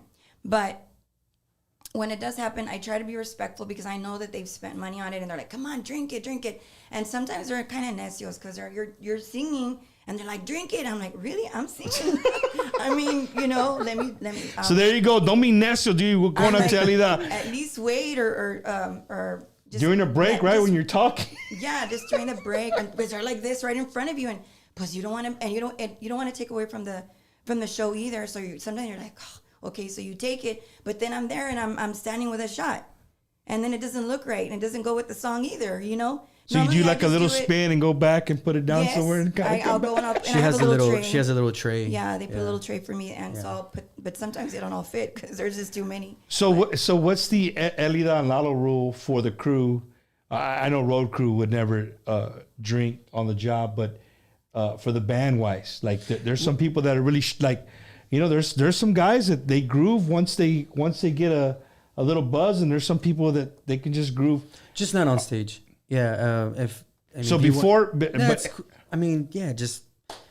they're all adults, bro. They're all men. So I'm like, hey, man, bro. But I got a military mentality. Like, hey, bro, if I'm the boss, I'm paying you. No, you ain't drinking a beer until afterwards. It's just it's on stage. Like normally, like if they want to, like say we're at a hotel and they want to have a beer downstairs. It's one beer, bro. It's cool. Yeah. But then on stage, they're very respectful. That's what I'm saying, man. We've been very blessed that all the guys have always understood, hey, man, this is a business. We run it like a business. And you have an image to appeal. Of course. It has to be clean, man. You leave the hotel until you get back into your hotel. It has to be clean. But it's not, dude, I mean, I know you're in the military, but we don't run it like that. But it's just, hey, you know what to do. I know what to do. I think if we're all aware of everything, we're going to perform hopefully at our best. Now, that's not to say that at privates or something like that, we let loose a little bit and we have a little bit more fun. But if it's at a show or a concert or something like that and people pay good money, we want to make sure that we're executing the show. Yeah, for sure. And then afterwards, we'll go in the... That's fine. I mean, hey, your job is done. It's complete. So I'm going to put Elida back on the spot, man, after the show. Mm-hmm. And I see it more with female artists than I do with male artists for some odd reason. But... after the show, there's pictures, autographs. Like sometimes you're out there performing in 110-degree weather. Yeah. Yeah, I'm saying the last thing you want to do is spend another hour out there signing autographs or taking pictures. You know what I'm saying? You just want to rest somewhere, get some cold air, whatever. How do you judge that? Like do you always, or do you just like make it right away? Like, hey, we're sorry, but we got to go do something else. No, never. I always sign. Always. I love it. To me, it's a highlight of the night. I love to, and I'll stay out there till the last person. Because if they took the time to buy a ticket, to drive 3-4 hours, to stand out in the sun or the rain or whatever, then I can take time. And dude, you got to remember, so you got to remember me. a lot of times, you know, they've been there since 1 or 2 or 3 o'clock. And, you know, if we're playing a little later, well, they've been waiting for 5 or 6 hours just to take one picture or something. You know what I mean? So she's always aware of those things, you know. Hey, bro, one time we played in Monterrey, bro. This was years ago. And it looked like literally the club. And we had 5,000 people that night. It was just us and I don't remember the Garcia brothers or something like that. Yeah. It looked like the club just went like this and got in a line. That's what it looked like, bro. That's what it looked like. And she signed. For 3 hours. Yeah. Mm-hmm. Yeah. And I enjoyed every minute of it because these are people, fans that it's my first time meeting them, a lot of them, and they were excited to meet me. I was excited to meet them. I couldn't believe that they were fans of my music. Right. You know, so I was just as tickled, you know, to death as they were. I just Elida, really but that enjoyed meeting separates you, man. That like, I'm being honest. You know, some people are not gonna do that. You know what I mean? Like, hey, I gave you guys a show. You know what I mean? I'm gonna get on the bus or the van or whatever. Yeah. But that says a lot about you and Thank you. the way you feel about your fans, right? Like not too many people are gonna say. Not too many people say like, I know they drove 3 hours. I know that. You know what I'm saying? Most people are like, hey, you pay to get in like everybody else. Here's a show, whatever. But for you to say like, you know, it takes a lot for them to get where they're, and they're, you know, you're saying this money. That's nowadays that's hard-earned money, especially over there. Yeah. You know, it's hard. And let me just add too that yes, people buy my merchandise and I'm here and I'm grateful. When I went to Monterrey, we couldn't take a lot of merchandise, so the majority of the signing was for free. Like I just was happy to be there and happy to sign for whoever wanted me to sign. So we ran out of shirt. I think we took posters. And we ran out of posters, and I still kept signing whatever did they have? Yeah. Man, dude. Yeah, it was awesome. What is before I forget, because I somebody had posted earlier, and it was a good question, and it's a question for both of you. What is your favorite Elida song? I'm sure you get asked that all the time. It's one that I didn't do, that's for sure. It's probably like Brazos Locos or something like that. And there's a funny joke that goes on, like when I play golf. I'm an addict, bro. Like I'm bad. I mean I'm a decent player, but what I'm saying I'm hooked. That's what I mean, right? So if I start playing good, the guys go to Spotify and they put Elida on, and that just messes me up, bro.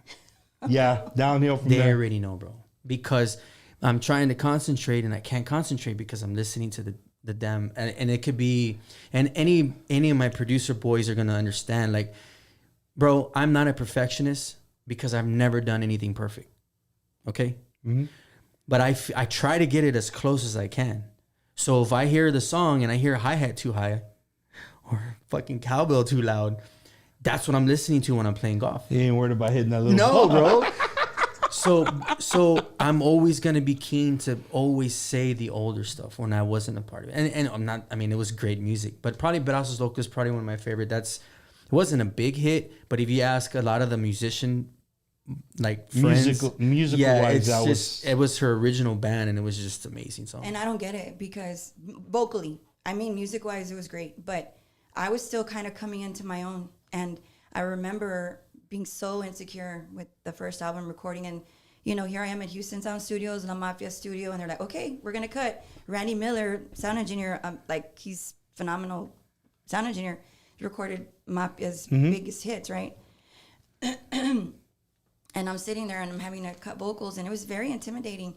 So I feel like I didn't give it I wasn't my best. So when people tell me, oh my gosh, that's the best album ever, and it just freaks me out because I felt like it wasn't my best until later that, when you hear the appreciation from the guys, like you asked like Michael Salgado and all those, like Ernie or even Johnny from Palominos, they're always like, oh, the first album. And even for me, like I've done 12 albums for her, but that's still my favorite. I think a lot of it had to do with the chemistry of the band. Yeah, and just, for sure. The sound. There was a sound there. Yeah, there was a sound. Well, you said earlier, right? A lot of your first band ended up becoming the Frijoles Románticos, right? Yeah. And I have always said this. I've always told Epi this. To me, Frijoles Románticos, if they were they were playing that music now, they were 10 to 15 years ahead of their time. For me, of their time. Possibly. Right. Yeah. Like the music that they were putting together, the 90s Tejano or the early 2000s, they couldn't comprehend. They weren't ready for it. They weren't ready for that. They bring that stuff out now, people would be like, yo, this is cool. Yeah. You know what I mean? But they were just ahead of light years ahead of the genre. Elio, what is, again, it's probably the number one question you get asked, but what is your favorite song to sing? It changes.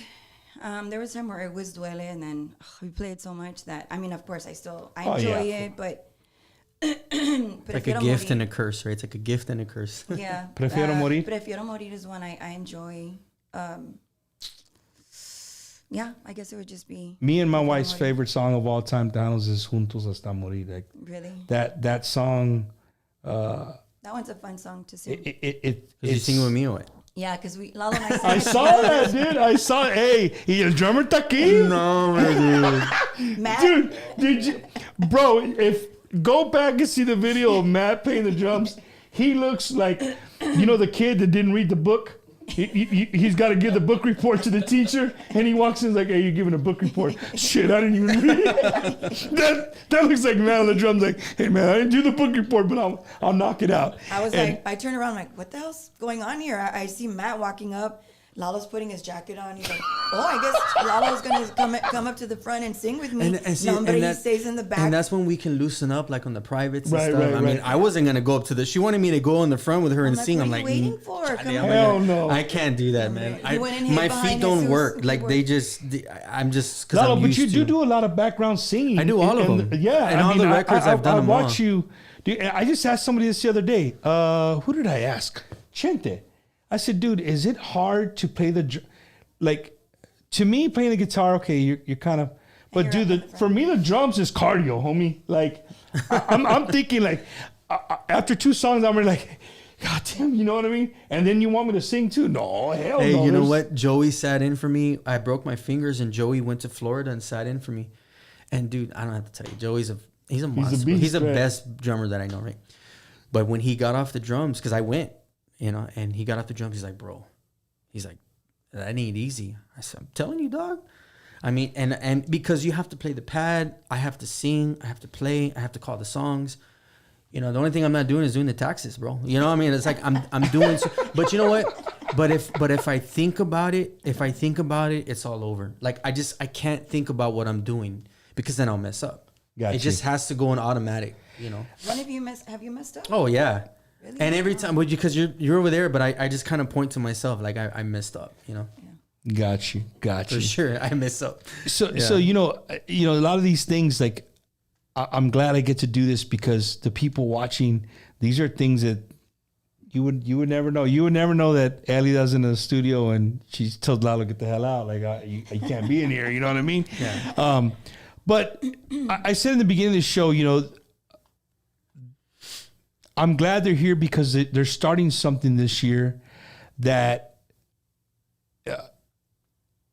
it's not just a festival. It's got a purpose. Yep. It's got a purpose. I had great conversation with Lalo the other day when I saw him play with La Mafia after the show. And I told my wife all the way home, and my wife, she gets mad. She's like, you only talk to me about music shit. Like, when it comes to life stuff, we don't ever, but it's anything about music, you're excited about it. I said, babe, it was really cool to see Lalo excited and passionate about this Elida Fest. Yeah. And she's like, Elida Fest? I said, yes, first annual Elida Fest. And it's not about, yes, it's named after Elida, but Yeah. it's for a purpose. Yeah. You know what I mean? And to hear you talk about what you guys are going to do with the money raised from that festival, for me, I'm like, dude, that's badass. That's what we need. We need more of that in the Onda. Right. Period. Right. We need more of that in the Onda. So, ahead, I want to take a lot of time or a few minutes, and I really want to touch on Elida Fest, like whose idea, where it came from, and at the end of the day, what are you going to do with the monies raised for Elida Fest? Well, it's something that we would always talk about here and there, and then we moved back down to the Valley from living in San Antonio, and I just went back with a lot of just excitement and animo, and just I went back with the incentive to help my community of Mercedes, which I've always said someday I'm going to give back. Someday I'm going to do something. I don't know. And you gonna run for office? Yeah, that's what I'm going to run for. I'm going to put her face on that water tower. That's what I'm going to do. I know y'all always you watch me, that. bro. You're going to do it. I'm going to do it. It's going to take me some time, but I'm going to get it done. So your town in the Valley is? I live in Mercedes. Well, I was raised there in a small town called Mercedes, and which is what they call the Queen City because it's right smack between Brownsville and, say, Rio Grande or McAllen. Yeah. That it's right in the center. Right there, smack in the middle. So they call it the Queen City. Ironically, it's a beautiful thing. Reina. It's beautiful. There you go. And so, years ago, we had they gave me the key to the city. And then had November the 1st is Elida Reyna Day, which is just to say, I don't know, just proclamation. Just to honor me. For my accomplishments. So then that's when November 1st, we used to have this concert, at HEB Park. We did it for 2 years. But I didn't know any better. I didn't know about sponsors. I didn't know about anything. I just was wanting to do something for my city and, also kind of showcase maybe the new artists that were coming up. And we did a talent show. And then we just forgot about it. We got busy and whatever. So then again, Lalo and I are talking about it. He's like, you know what? I really think that you should do this. And I'm like, well, that would be awesome, but how do we go about it? Because it's not an easy task to do. So then it just so happened that we had been working with Noches Bohemias, Ricky Ramos, or Lalo has, and they're golfing buddies too. And so the more they got to talking about it, and then, I'm kind of yes and no, because I just wanted to make sure that at the end of the day, it was for the right reasons, right? That it wasn't just a concert. It wasn't just a concert or Elida Fest, or, So she said, it has to be... I don't want it just to be just a concert, and it has to be in Mercedes because we had talked about in the very beginning maybe McAllen or Edinburgh or it just didn't make sense. The only place it could work was in my hometown. Yeah. And so they, we got the lineup and everything, and they started working on everything, sponsors and everything, and the livestock. I want to just real quick. The livestock show is 3 blocks away from where she actually grew up, bro. Yeah. So you don't get no more homie than that. That's what I'm saying. So that's why when we went to the stock show, me and Rick, we had a meeting with the committee, and Sophia and Mando and them, and we told them that story, and they're like, it just makes sense. I said, that's what we feel. Yeah. We love it. And so they have a concert series every summer, and they have big artists, bro, big artists, and they said, we want Elida Fest here. So then the next phase was to go to the city. And I want to say, not to cut you off, babe, I don't need to keep talking, but no, go for it. A lot of times, a lot of artists, they don't get support from their local community. Let's just say, I'm just using this. I just proved that last week. If you saw my guest. Oh, you did? Chente. Oh. He never got no San Antonio love. So, but in her case, the city's all in, 150%. They're all in. So they became the main sponsor, and they said, okay, but they really they love the fact of what she wants to do for the school. So I'll let her talk about that. So the idea behind the proceeds and everything the reason why we want to do this is because, and we did it that year. We gave 2 scholarships. They were $500 scholarship. Because again, we didn't raise a lot of money, but I kept telling Lalo, this has to be, it's going to be big. Then we need to raise money, a lot of money, so that we can get these kids, one of them being a scholarship, an academic scholarship, because academics are important. And that's one thing that I wish I had pursued a little a little more, but then also a musical scholarship. So those are two things that I'm very passionate about. And then the rest of the proceeds are going to go towards, we want to start a curriculum in the Mercedes ISD, and maybe implement a class where they can teach Tejano and Conjunto music. And so in the classroom. So if you don't take marching band, you don't take choir, you don't take mariachi, you can take a Tejano music. Conjunto course. And we already talked to the state representative. We already talked to the city manager. We already talked to the new superintendent, and they're all in. They're all in. They're all wanting to do that. Everybody's excited about We it. just got to come up with some curriculum. That's it. Because we saw it, bro. We saw it in Los Fresnos. Yeah. 9th graders, 10th graders, 11th graders playing Los Tigres del Norte, playing Pesado, playing Signo. You know what I'm saying? So all these bands that he's talking about, I want to throw this out there before I forget. I saw a picture, and I'm not going to tell you who showed me the picture. There was a picture. They were all males. They were all in this newly renovated, looks like a huge warehouse, but it's a store. And they were artists in there that if you're a fan of music, would have blown you out of the. I haven't seen a picture like that in a long time. You were in that picture, and is it global? Mm-hmm. What picture is that? There's a picture with a bunch. There's a bunch of y'all in with Este Ayala. Oh, yeah, Güero. Yeah, that's at Global. Yeah, that's at the Case Company.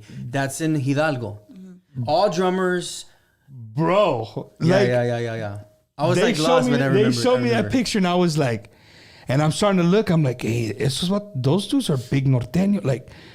And then there's Lalo right there. So okay, we got a Tejano in there, and find another one. You know what I mean? And yeah. Dude, Brian from Secreto, and Chato from Signo. Dude, y'all are around some greats, bro. So what we started at. Well, I say not. They invited me. They're the ones putting it together. But we started at Topgolf, and it was just all drummers, bro. And so I felt bad because I'm the one that actually plays golf, so I just didn't really play. But we just hung out. So the next one was just a carne asada. But now it was all drummers. It was bajo players, and then they start jamming. And Luis Mario, like monster musicians. That's what I'm saying, just gathering, bro. Everybody's just gathering. So I'm sure you don't have where I was going with this. I'm sure you don't have a lack of people that you could, snatch up and be like, come over here. No, because even when it comes to gathering instruments, because that's what Elida was going to probably talk about next, is that the next thing we need to do is get instruments for the kids. We have to get bajo sextos. We already talked to Max about it, and accordions and Max Baca. But we just, more importantly, we want to make sure that the kids get credit for it. That it's not like an extra thing. It's an actual class. It's an actual music. Class. Right, for and sure. And the thing is that, like I've said before, we're not recreating the wheel here, because Brownsville already is implementing this. Los Fresnos is already doing it. The Mid Valley is not. San Antonio, I'm not sure if there's maybe one. I'm not sure. I kind of heard the only thing I've ever seen in schools here is mariachi. Okay, that's so it. Now, high school. So now I'm reaching out to my Tejano brothers and sisters out there, and saying that we're a small community. Mercedes is a small community. Imagine how big San Antonio is. So I'm just trying to spark a little something. In everyone, movement. You could start a movement with this. Like, yes. if you're doing this in Mercedes with all the artists and producers and promoters and club owners that are here in San Antonio, the way artists, some artists buy instruments the way, the way they change their underwear. Like they're always buying new stuff. Okay, instead of saying on the shelf, like donate it. But well, that's what proceeds are going to go for. And if they want to donate, great. What I'm trying to say is that this should be implemented. We as Tejano or Mexicano Americanos, we are the majority. And there's no reason why this class cannot be implemented in every school throughout the state of Texas. Ella just made my hairs and my arms stand up because she's starting to talk about something that I'm so passionate about, and that's our culture. Like, and those are our roots. Exactly. And it starts with our kids. And what mom and dad isn't going to want to buy them an accordion? Shit. You know, of course, it's our job to help as much as we can. Me as an artist, I'm going to use my platform. We're going to use our platform to help as much. That's what Elida Fest is about. So we're just trying to ignite that thought in everyone's mind, and to help the kids. And because we also want to get these kids communicating, working together. This is going to show them teamwork, leadership, being on a stage, knowing what it is to be on a stage, learning music, learning about our roots, they're going to be learning about Narciso Martinez. They're going to be learning about artists like Ramon Ayala. The music they're going to be learning is going to be... And reading music. Well, that's the hope. But a lot of our music is taught by our parents. And by our dads, that taught, like their kids how to play the accordion. It's all heart. It really is. And it's all by ear, right? Nobody knows. I haven't met too many Tejano musicians that can read music. No. You know what I'm saying? And so, you're probably wondering, well, how the heck is this going to happen? So my friend in Los Fresnos, he plays with Grupo Conteño, Juan. He started this program 9 years ago. He started with 2 kids. And he was like, how the heck he was determined to make it happen. And he got a little bit of, maybe backlash, like, this isn't going to happen. You're not going to be able to make this happen. Well, now he's got 100 kids in his program. And that's what we went to. That's the one where he asked me to be a guest speaker at his summer concert, which is the last concert of the year. So they had a 9th grade program, and then they had the beginner kids. So they sounded amazing. You should have heard them. They already sounded good. So they have like 10 accordion players on stage performing at the same time, 4 drummers, 3 bajo sexto players. All on the same. They're all playing at the same time, mind you. Of course, 4 of them are mic'd up. Okay, but the thing is, though, that they're all up there and they're all doing it together. They all feel like stars. They're all doing it together. Because he puts up lighting, he put up sound. It looks like a concert, bro. Yeah. And all the parents are here, and then in the back they put a dance floor for all the kids. For the parents, bro. Could you tell the levels? Like, okay, these are the freshmen. So check this out.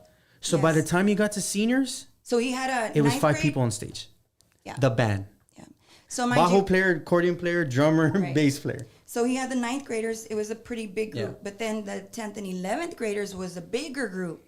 And the beautiful thing is that of the 10 accordion players, 9 of them are girls. So you have, wow, that's awesome, bro. So that's awesome right there. Yes. So that's what we're saying. Amazing. We saw it, and I'm looking at Elle. I'm like, babe, this is it. Now we now we get what. Yeah. We know what we need to do. Yeah. We saw it. Yeah. And then and look, bro, we're not saying that every person that goes into that curriculum or that class is going to be a star. But all we need is one, bro. That's all we need. We just need one. Then that spawns to another one, and then that spawns, and then before you know it, you have another signal, or you have another this, or you have another that, And because if you can get them in school, in class, as opposed to maybe, let me go to a party and then I'm gonna go to my friend's house. But if you can, bro, if I had that, Elida says, if I had that opportunity when I was in school, I mean, if I had a choice when I was in high school, and even though I loved marching band and it's great and it was fun and I enjoyed it very much, but if I had a choice between that and going to a conjunto tejano class, well, hell, I'm gonna do that because my mindset was already that's what I was gonna do. You know what I'm saying? Just give him an option. That's it. There's a kid that was in that picture, Josue. Yeah. Josue, when he played La Feria, he got popular with the Las Nubes playing the accordion as a high school band. Yeah. There you go. For me, as a Chicano, that was a pounding chest moment to see that video, right? And I grew up in Beeville, and Robstown was really the only school that really brought anything similar to that. Every now and then they have an accordion player in their band, but the Valley, that's a whole nother thing. You know what I mean? But to see the high school bands doing that, but what they're doing and what you're saying leads to other things, right? You're right. Maybe they're not all going to be stars. It only takes one. Right. But you know what? It's keeping our music Correct. relevant and popular in the younger generation, and that's what we need right now. Hey, and maybe at the second or third Elida Fest, God willing, we can get that band, or we can get those kids to play at Elida Fest. That's the whole thing, man. It all has to be connected somehow, right? And that's why the city's like, we're in. Whatever you need, we'll take care of the schools. We'll get everything going. And it's so far, it's been. I mean, we still have to execute everything, right? Right. But it's been. We have direction, and then the most important thing was that somebody was giving. He asked a question to Elida, and what did he say? I don't know. About the hashtag. Gun or so he just said that because right now with the way the kids are, they're what is the word? They're just not interacting. Everybody's always on their phones, and so we had a press conference, and one of the journalists asked me, he goes, "It's beautiful what you guys are thinking, because with everything that just happened in Uvalde, you want these kids to pick up a guitar, not a gun." Yep. And that just floored me. I didn't know what to say. I was speechless. At the end of the day, we want these kids to interact, and find a place, because a lot of times, I mean, I wasn't the popular kid in school, I was a kid that wanted to sing Tejano music later on. So I always kind of was doing my thing. I wasn't really doing anything else. I was a nerd. I was a nerdy kid, but my thing was always the music. I found a place for me. And I want these kids to find a place where a safe haven, where they can go and feel like themselves, or feel like, hey, and I'm not saying like it has to be Tejano Conjunto. The thing is, we want to give these kids a tool to learn an instrument. Now whatever they want to do with that, it's up to them to go and, become whatever they want. If they want to be perform, like I've said, firme type style of music. We're not saying it has to be this kind of, we're just giving them the tools is all we're doing. And then they take it from there. Like me. I mean, I grew up on Laura. I grew up on Rocio Durcal. I grew up on Linda Ronstadt. And from that, I formed my own. You made your own. I formed my own style. And that's what we're trying to do here is just help them get there. But you know what? It's like in basketball, not every kid's going to be an NBA player, but they love the sport. The same thing here. They may not all do it as a profession, but if they want to do it, then great. We just want to give them the tools. And show them. And the opportunity, right? Because sometimes the opportunity is not there. That's what we're saying. Because another thing, we have to do it now. We have to do it now because look, man, we've been blessed. We've been successful. We've done a lot of things. But it's time to start giving back, man. And Elida's like, well, it's got to be, for this purpose. It's got to start in my hometown. Yeah, in her hometown, and then hope that it ignites something for other communities, for other towns to start implementing the same curriculum. And for artists to see, and for other artists to do it. Yeah, that's what I'm trying to say is for other artists to take you can do it too, right? It's like because we have the resources. Yeah, it's just a matter of just kind of telling them. We have the platform to do it, so let's do something. So let me ask you guys, like, how did you guys come up with who's going to be at the first annual Elida Fest as far as groups? I saw on the flyer you had, let me put the flyer back up. You had David Lee, Staple, Signal, Staple. Was that Morales? Yeah, so Los Morales, we've known them. Well, since they were literally kids. The drummer, I've known him since he was like, he would, hey sir, and he was 11, and now he's a big boy, and he's a great drummer. But I've always told Elle, like, if we ever have anything, I want to bring them down to the valley, right? And then of course Max Bach. Look, man. Because it's not a festival for me or for her. It has to be for the people that are going to go to the show in that area, right? Right. So if you got to think about the older crowd or the people who are sitting there, they have to be entertained. So I felt like, well, Max Baca, he plays a bunch of different genres, And then, of course, David Lee, pues... David Lee. What do you say, right? And shout out to Cesar. He's watching. He's like, puro roble. And then Posigno, it's just... They're our closest their family. Their family. So, We're the closest to yeah. them because of all this touring we've done together and all the shows. We're under the same umbrella with BLG, and it just makes sense to have them be a part of this. And I mean, I know Jesse. He's such a supportive person. He's all about helping, always, helping the community as well. So he's on board. They're on board, and so it's I'm stoked. I'm so excited about it. It's funny though, because we used to fish off that levee where I used to go see like all the big bands play there at the arena that we're going to be performing at. And here you are doing your festival. Here my parents used to take me to that Resaca or whatever, and I would watch bands, and we wouldn't pay for the ticket. We would just watch the bands. You were those We're people. one of those. One of those. Yeah. Elida, a question I didn't ask you. Yeah. It's a deep question, In all your years in the genre, doing what you're doing, touring, when was the moment where, or was there ever a moment where you just either about to walk, it didn't have to do with the stage, where you just sat somewhere and said, shit, dude, I made it. Like all that grinding I was doing in my early 20s, like trying to, like, do you, is there a moment in time where like you actually can remember, like either sitting down somewhere by yourself or whatever? Do you remember that? Do you? Never like to say like I made it. No, I still feel like, I don't want to say I haven't made it. I know that we've accomplished a lot, but I'm my own worst critic, and I'm so like, I always tell myself, but you haven't done this yet. You haven't done that. So that's what's driving me to continue. You got to hit all these wickets because I'm like, okay, so, the stigma, well, you're a female, and then it's tough because you sometimes get, and I feel it, and I'm going to say it, you feel like you're being bullied by some of these other artists that, they like you, but they like you as long as they have you down here. And you feel it.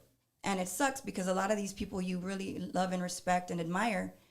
But it happens. I mean, and look at, I'm supposedly, I'm at the top of my game supposedly, but even at that, sometimes you don't get you don't get that respect, even though they know you've been doing it for a long time. But you know what? I mean, it's just a part of, for me personally, I'm very proud of myself, proud of the band, proud of how far we've come. But I still feel like there's something in me that's pushing me to like, do this. You can do more. You could do more. You could do better. Yeah. It's because we're not done yet. Like there's still things we want to do. And this really drove me. This really has me excited about. I don't even know where we started. Who knows? I mean, it could be. I mean, shit, we could do it in San Antonio in 5 years. Who knows? The sky's. I mean, I know this is said a million times, but the sky is literally the limit, right? Do you guys still get nervous? Yeah, I do sometimes. Yeah. Yeah. Buddy. Yeah. It's just like a job sometimes, right? Like, hey, man, my drums are there. Because I mean, there's times where I've told Joey this. I keep bringing up Joey because he's my brother. He's my best friend. Right? But there are times that I'm sitting on the drums and I'm counting the people. And I'm counting, okay, well, I got to pay this. I got to pay that. While you're drumming. Because it comes with the territory. Yeah. Right. It is what it is, I mean, I'm not complaining. I mean, I would rather be doing that. And I would rather him worry about it because I have to worry about the people in front of me. And that's why I worry and about the crowd. It. I don't want her to worry about anything. I don't want to stress about it. I'm glad that I have him because every artist needs to have that person. Right. Just like Oscar has Mando, just like Ricky has Rene and Oscar. Just like everybody has to have their go-to person because if not, you're gonna go crazy. You will go crazy. And it's hard to do it say, all by yourself. Like, and I cannot take all any because at the end of the day, for me, I have Freddie Jr. on this side and then I have Adrian on this side, right? So I'm not any negotiation that has to do with shows and this and that. It's always with Adrian, right? With Freddie, it's content. Spotify, music, albums, what are we going to do, videos. I have the best of these two guys, bro. Like, to have those two guys by my side for the past, Adrian 6 or 7 years, but Freddie 15 years, bro. I mean, I'm so blessed, bro. Like, Takes I'm a lot of so weight off your blessed. shoulders in Yeah, a because sense. if I have any questions, hey Freddie, man, I don't know, man. I don't know if that's the one. But what are you thinking? And he's the. I don't want to, count our chickens, but we've never had an argument. We've always had an amazing. He always seems times that I've seen him interact with her. I've never met him. Yeah. Very nonchalant, like just like goes with the flow, chill. kind of like, you know what I mean? Yeah. Very He's chill. such a great Very businessman, respectful. bro. Very He's a awesome businessman. So I just pick up notes and mentally, right? I just kind of pick up little gestures or just little things. And because, bro, you know how many times I wanted to fire off on Facebook? When you see stuff or But I an can't. artist, yeah, you got to be professional, man. I mean, because I think that shit's about forever. You could delete it, but yeah. once Exactly. somebody screenshots it, that shit's forever. But the You thing can't is, do because nothing about it. it's Put it not out just there, me; yeah. it's a reflection of Freddie and Adrian and Elle.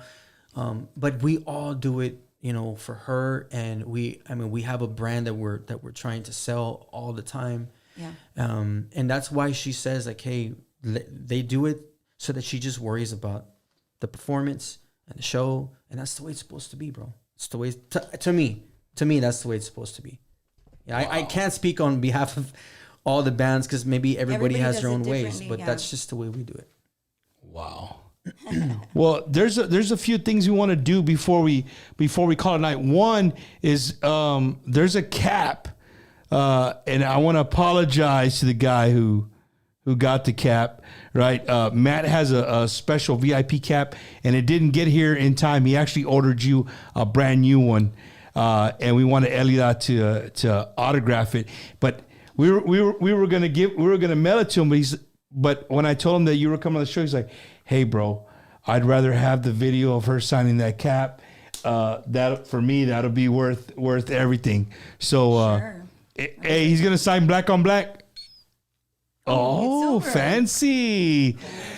So to my buddy, Mr. Aguayo out there, That was one of our caps. Nice. it's Thank you, Matt.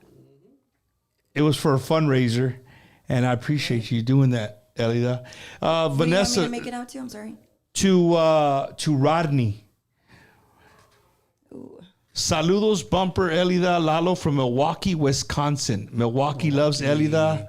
We brought Elida to the Mexican Fiesta in 2019. Yeah, I was gonna say it's been a couple of years. So let me ask you guys, man. How is it? Oh, bro, Is it? I'm going. You see the poster? Yeah, I just put saw up. it.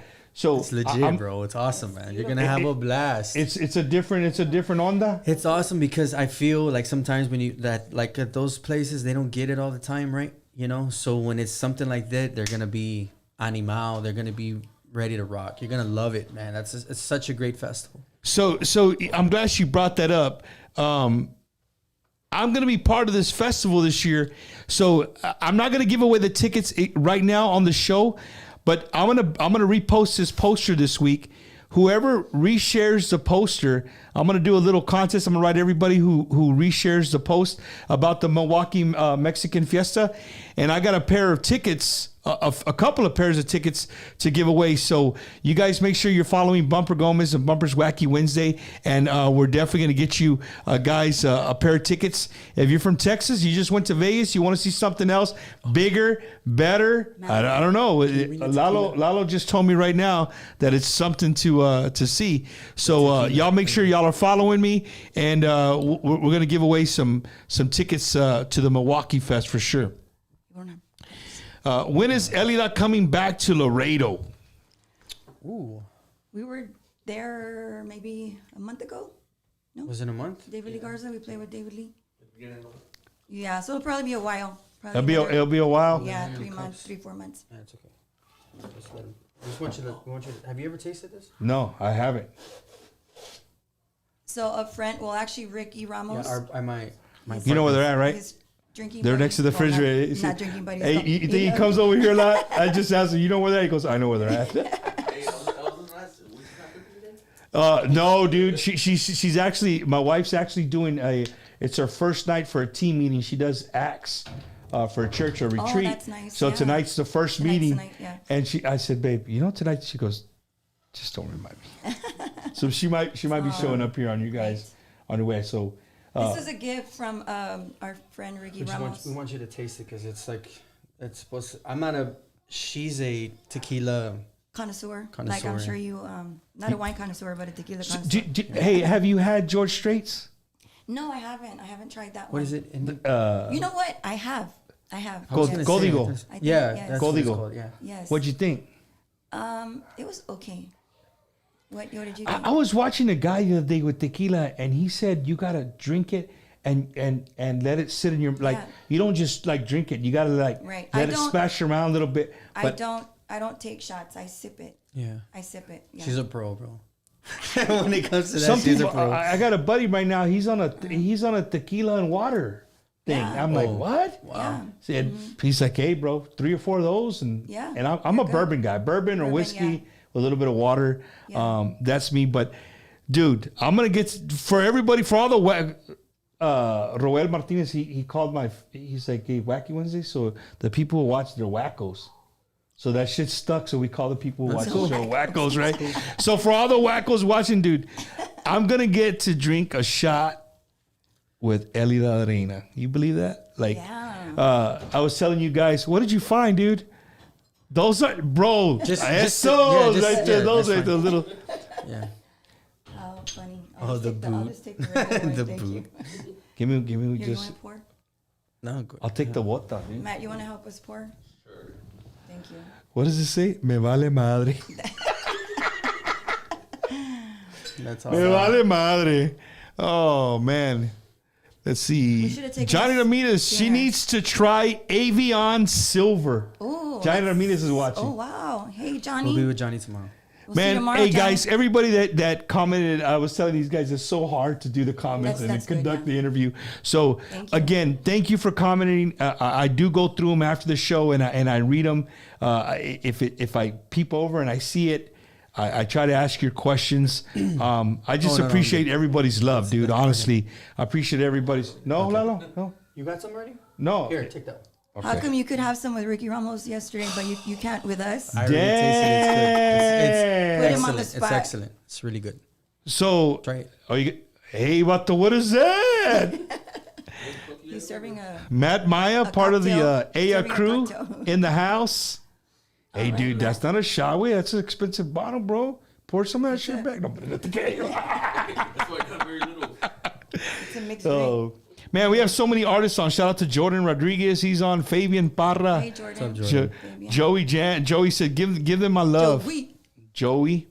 He's actually going to play for me again on the 29th in Clute because that's the day that we set up for Elida Fest. So the actual show is on the 30th. It's a Saturday. But Friday we set everything up. And you got to be there. Yeah, we play. So Lalo won't be We performing play with Duelo and Clute, Clute. Texas. So Joey's going to go At the play for me. Mosquito Festival. I'm gonna be in charge from over I'm gonna there. be calling out the songs. No. Yo mando that night. I just want to talk back out front with you. Man, I No. I want to, Elida, Lalo, before we take a shot, I want to personally thank you guys for coming up here and doing this. And, not even just for the show. I want to thank you both for starting this movement. Because you, whether you think so or not, you're starting a movement. We hope Because so. there's artists watching it saying, you know what? If you just can't talk about it, you got to be about it. Just- Like, don't just talk about it, Right. be about it. And this is a beautiful part about this is that, so we asked them who could teach the curriculum. So it just has to be somebody that is knowledgeable in playing all the instruments. Well, that's a big, that's, Right.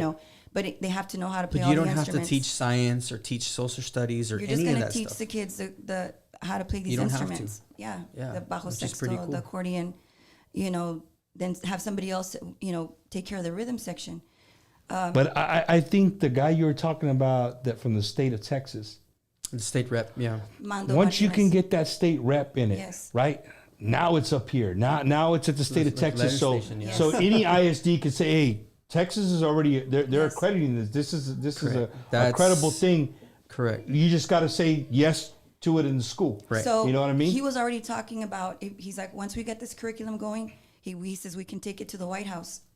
when they have the Oh Latin. no, the one in Austin, babe. Oh, the one in Austin. Yeah, But the capital. The capital, Yeah, the capital. To the state. I was like, damn. I'm like, No, okay, I'm but that's sorry. what I mean, I- though. okay. You guys are on the right But foot I mean, because that's a step in the right Of direction. right. course. Once you Of get course. that, Yeah.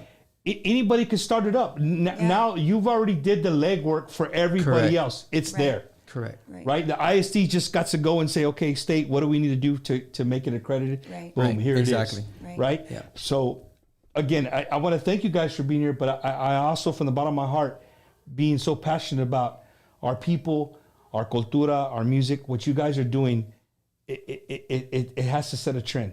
And Right. at the end of the day, our parents passed it down to us, this beautiful roots, our culture, tradition. And Mr. Layton started a beautiful thing in Elsa. That's really where I got the inspiration. When I saw the Estudiantina, that's where a lot of musicians, Lucky came out of there. Just so many amazing musicians, Noe, Epi, of course, their dads taught them. But they also learned a lot from Mr. Layton, who planted the seed, is what I'm saying. We need to plant the seed in our kids. Yeah. You're absolutely right. People ask, like, how do we get, you have, as a parent, you have to, if it's okay if a kid doesn't listen to Tejano all That's day. not what we're saying. Yeah. But let them know that it's part of who we are, man. Right. I say this every week. There is nobody like us. We have our own food. We have our own way of living. Yes. We have our own music. Right. Like, people can't say that. There's not a lot of coaches that could say that, No. right? And if we don't take care of it, then who is? Who's going to take care of it? Who's going to preserve it? Right. So what y'all are doing is finding a way to preserve it and to keep Tejano relevant, because that's what's the most important here, is keep our cultura and our Tejano relevant. And what better than the schools? Exactly. Yeah. Right? Yeah. And you get credit for it. Yeah. Yeah. So again, to my wife, who gives me a hard time about talking about music, that's where I was telling you about Lalo. He was very passionate, telling me, like, Bump, you have no idea what this is gonna do. And I could see it, bro. Literally, I in my head, when you guys were talking, as you're talking, I'm picturing in my head, and I know it'll trickle down, because there's a lot of great people in our genre. Yes. And amazing. If you start it, Yes. they're like, oh, they can do it down in the valley. Yeah. We're the capital of Tejano music, and we don't That's have no right. Tejano classes here. That's right. What's up with that? Exactly. Hallelujah. You said it. You know what I mean? Yeah. So before I forget, what high school did you go to in Corpus? Carroll High School. You're a tiger. I'm a tiger. Isn't that? And I'm a tiger too. Mercedes Tigers. Mercedes, Yeah. woo! Mercedes Tiger. The ERs, Tai Chi. Mafia. Wow, Only man. children, mafia fanatics. Yeah, we're both. Can we only take the children. shot? Yeah. There's Dale. something that I wanted to. Okay, To dale. cheers. Cheers you to our guys. cultura, to our music, Yes. to Elida, and to the first annual Elida Fest. May it be a success. Cheers, guys. Arriba. Okay, I said I'd sip, but I'm gonna go ahead and finish it. So that it's. What do you think? Is it pretty good? Wow. Dude, I need a picture of that. That is good, dude. That is really, really good. I'm telling you. Thank It's you, supposed Rick. to be like the top. No notch. pica, no, that is So, just. Lalo apparently said this bottle is. Yeah, Rick told me that it was like the top of the It's a- top how- shelf tequila. Chinga, Yeah. tiene una tabla para abrir. Okay, yeah, and they're all like, Here. I gotta wait till you. there's an artist who makes these boxes. You know, it's like Thank you. I don't know much. About Thank you.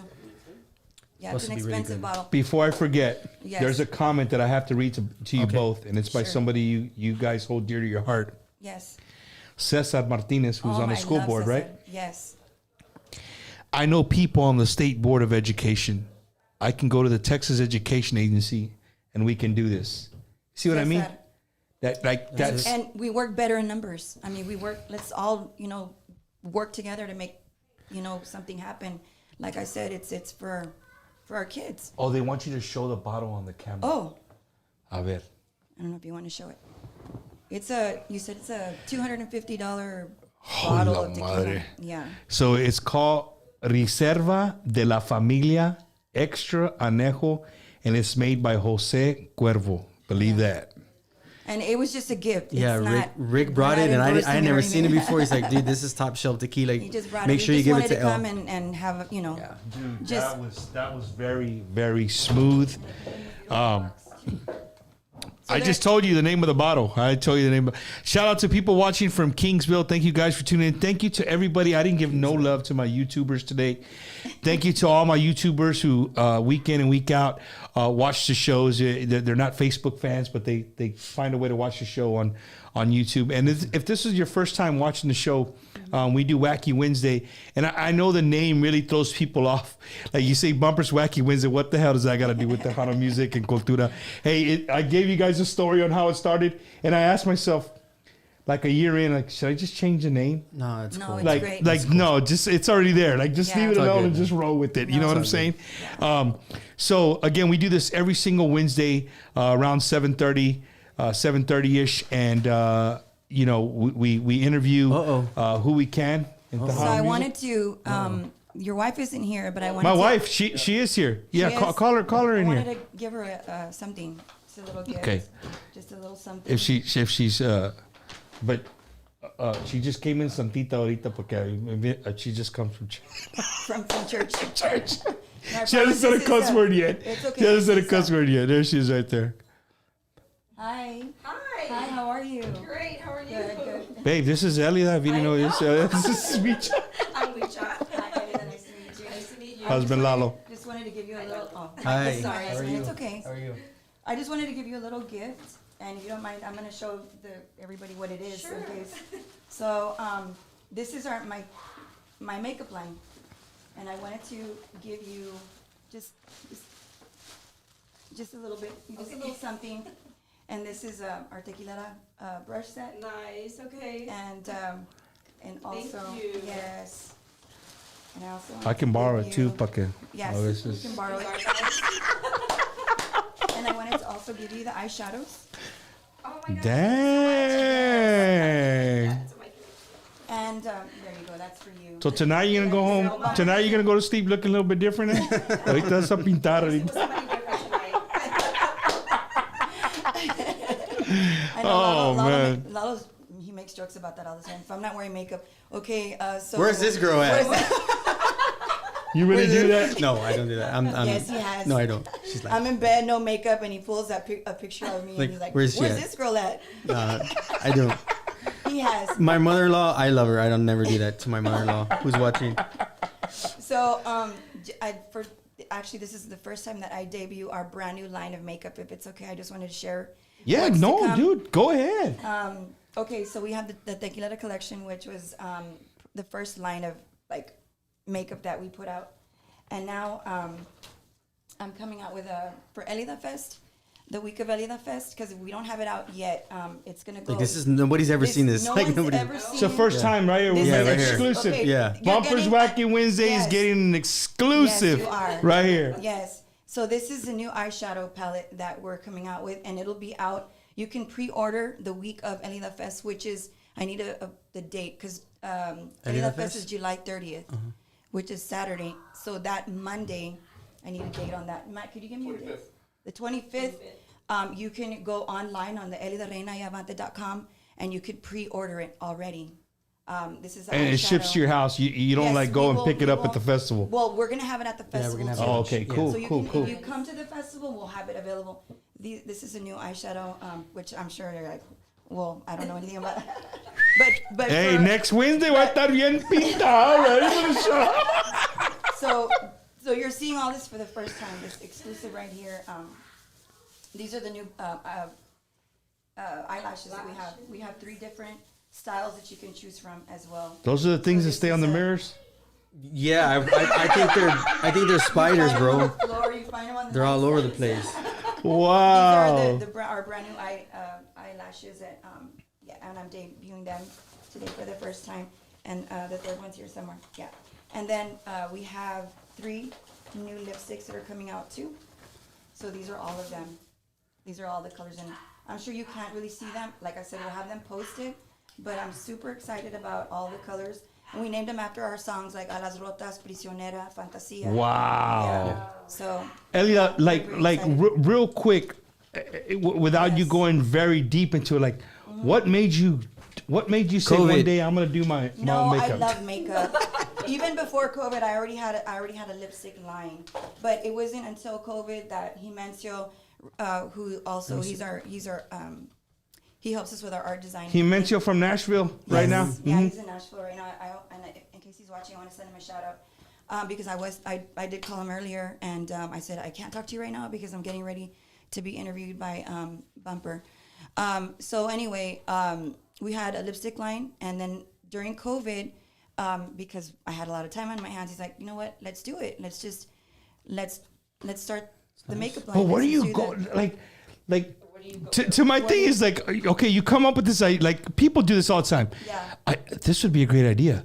Right, but then you. But don't who the act on hell it. do you call to say, bro? I want this color makeup. I want to do this. Well, And like if you look at like they all have names. Like everything is. Yeah. You see. Every You see the eyeshadow has names a on- name on it. Mm-hmm. Yeah. You'll buy it for myself. Yeah. Yeah. And Hey, so, next Wacky Wednesday. we Has all the decided to make- ingredients and Yeah, we decided to make the palette smaller because if you see I have nothing to do with that. the So that's all. Tequilada them. collection is huge, it's and amazing. really it was a collector set. We made it huge, and we wanted it to be something that you've never seen before. But then this is more of a like a travel set. You can put it in your makeup bag. You know, the Tequilada collection is a little bigger, so it's harder to put in your travel bag. You know, so we wanted it to be a little more accessible to everybody and in a price range that everybody could afford. Because again, the Tequilada collection was a little pricey in the beginning. But you do it right, Ellie, because Yeah. you sell those at your concerts. Yeah. And the vatos take their ladies, and it's Oh, like, yeah. hey, babe, Baby doll. can I get this? You just spent $40. The girl could say, you just spent $40 on beer. You can't buy me this. Right. All right, man, I'll get it for you. You know what I mean? Right. So, but I'm gonna tell you this: the Yes. girl you have selling your merch, Yes. she's from Monterrey, right? Nayeli. Nayeli. Yes. Nene. Awesome, Yes. awesome. She's awesome with she's great at what everybody. she does, yeah. So, Jordan, I'm so proud of Bumper. Your show has come such a long way. You're being sarcastic, dude. No, you're not. Again, Elida and Lalo, I wish you guys nothing but the best tonight. For me, to have both of you here, one in my home, then one here in the show, is just something that my family's never gonna forget. It's funny because you get people, friends come over, and they'll everybody wants to go and sit in that chair. Hey, little Joe sat here. Michael sat. You know what I mean? Like all these people sat here, and it's to me, I'm still a fan, right? I'm still a fan. Like when I see you guys, like I'm still there. I'm going live. I'm a fan, dude. Like I'm a fan of the music. So, and I don't want to change that. I don't want to change that realm. Like, okay, well, I'm friends with these people. Like, I still want to be a fan of the music and ask the questions that I've always wanted to know. You know what I mean? I've always wanted to, and now that I have this platform, well, I gotta say, it. we don't do a lot of these things, but we believe in you, bro. We believe in what you're doing. So, and before we go, I do have to send a shout out to the people that are most important. Not. That was First of all, our I was family. now I'm forced to say my daughter, my mom, my dad. What I meant was I just want to make sure I send a shout out to our band Milo, Papo, Jesus, Jacob, Matt, Brandon, Ray, Isaac, Nayeli, My Freddie cousin Records, Robert, Freddie Records, Dirty Nick, and BLG, Sonia. So Sonia, that's the one me and Adrian negotiate everything, but the one I'm on the phone with the most is Sonia. So me and Sonia are always going back and forth. Almost every 2-3 hours, we're always on the phone about calendar or whatever. But what my point is that it's a whole team. All the people that I just named, that's what makes our job easy, bro. It's not just me. It's not just her. It's all these people that are coming together to sort of execute. And I know it's like that for a lot of bands. David Ligarza, La Mafia. They all have their teams, right? But sometimes, it's hard to find them. And it took us years, bro. It really did. It took us years. But we've been blessed for so many years to have them and to have that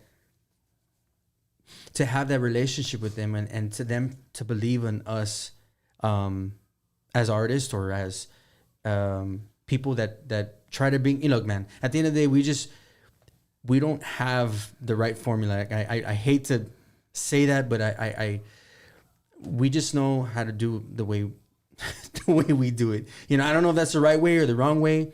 But it works for us. But it works for us. And that's it, man. I mean, anything I said or anything she said tonight is not for everybody. I'm sure maybe, you know, but it's helped us and through, you know, the past 15 you guys years got to know, doing this business, I'm sure you guys have been doing it so long, like, you're always going to have haters. You're always going to have some people who are just going to find something negative and whatever you're trying to do.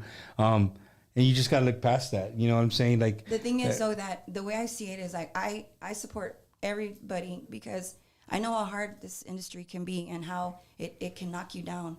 So then you add social media to that, and then they're pounding as it is. It's hard enough to get a band together, to get with a record label or to record and do all of that. And then social media, just pouncing over you and giving you or even your own peers in the music industry that they have an opinion of what you should be or why are you doing that. But at the end of the day, it's like, you do you, and what works for us. And why judge? Just, it's what it is. And, I love what you do. Why don't you just respect what I do? And at the end of the day, that's what frustrates me, because you do get the peers in your industry, and that instead of loving and you're not, that's just the way of the world. That's just the way it is. Just the way it is. And so for me, that means you're doing something right. Bam. Yeah. That's in anything. That not just in music. That's it for everybody watching. If you take anything from tonight, like if you got haters, you got people who don't. It's because you're doing something right, and don't veer from what your goal is or what you're trying to do in life. Like just keep going. I mean, you guys heard Elida tonight talk about being a young 20-year-old walking into a room full of men and them trying to figure out who she's gonna be.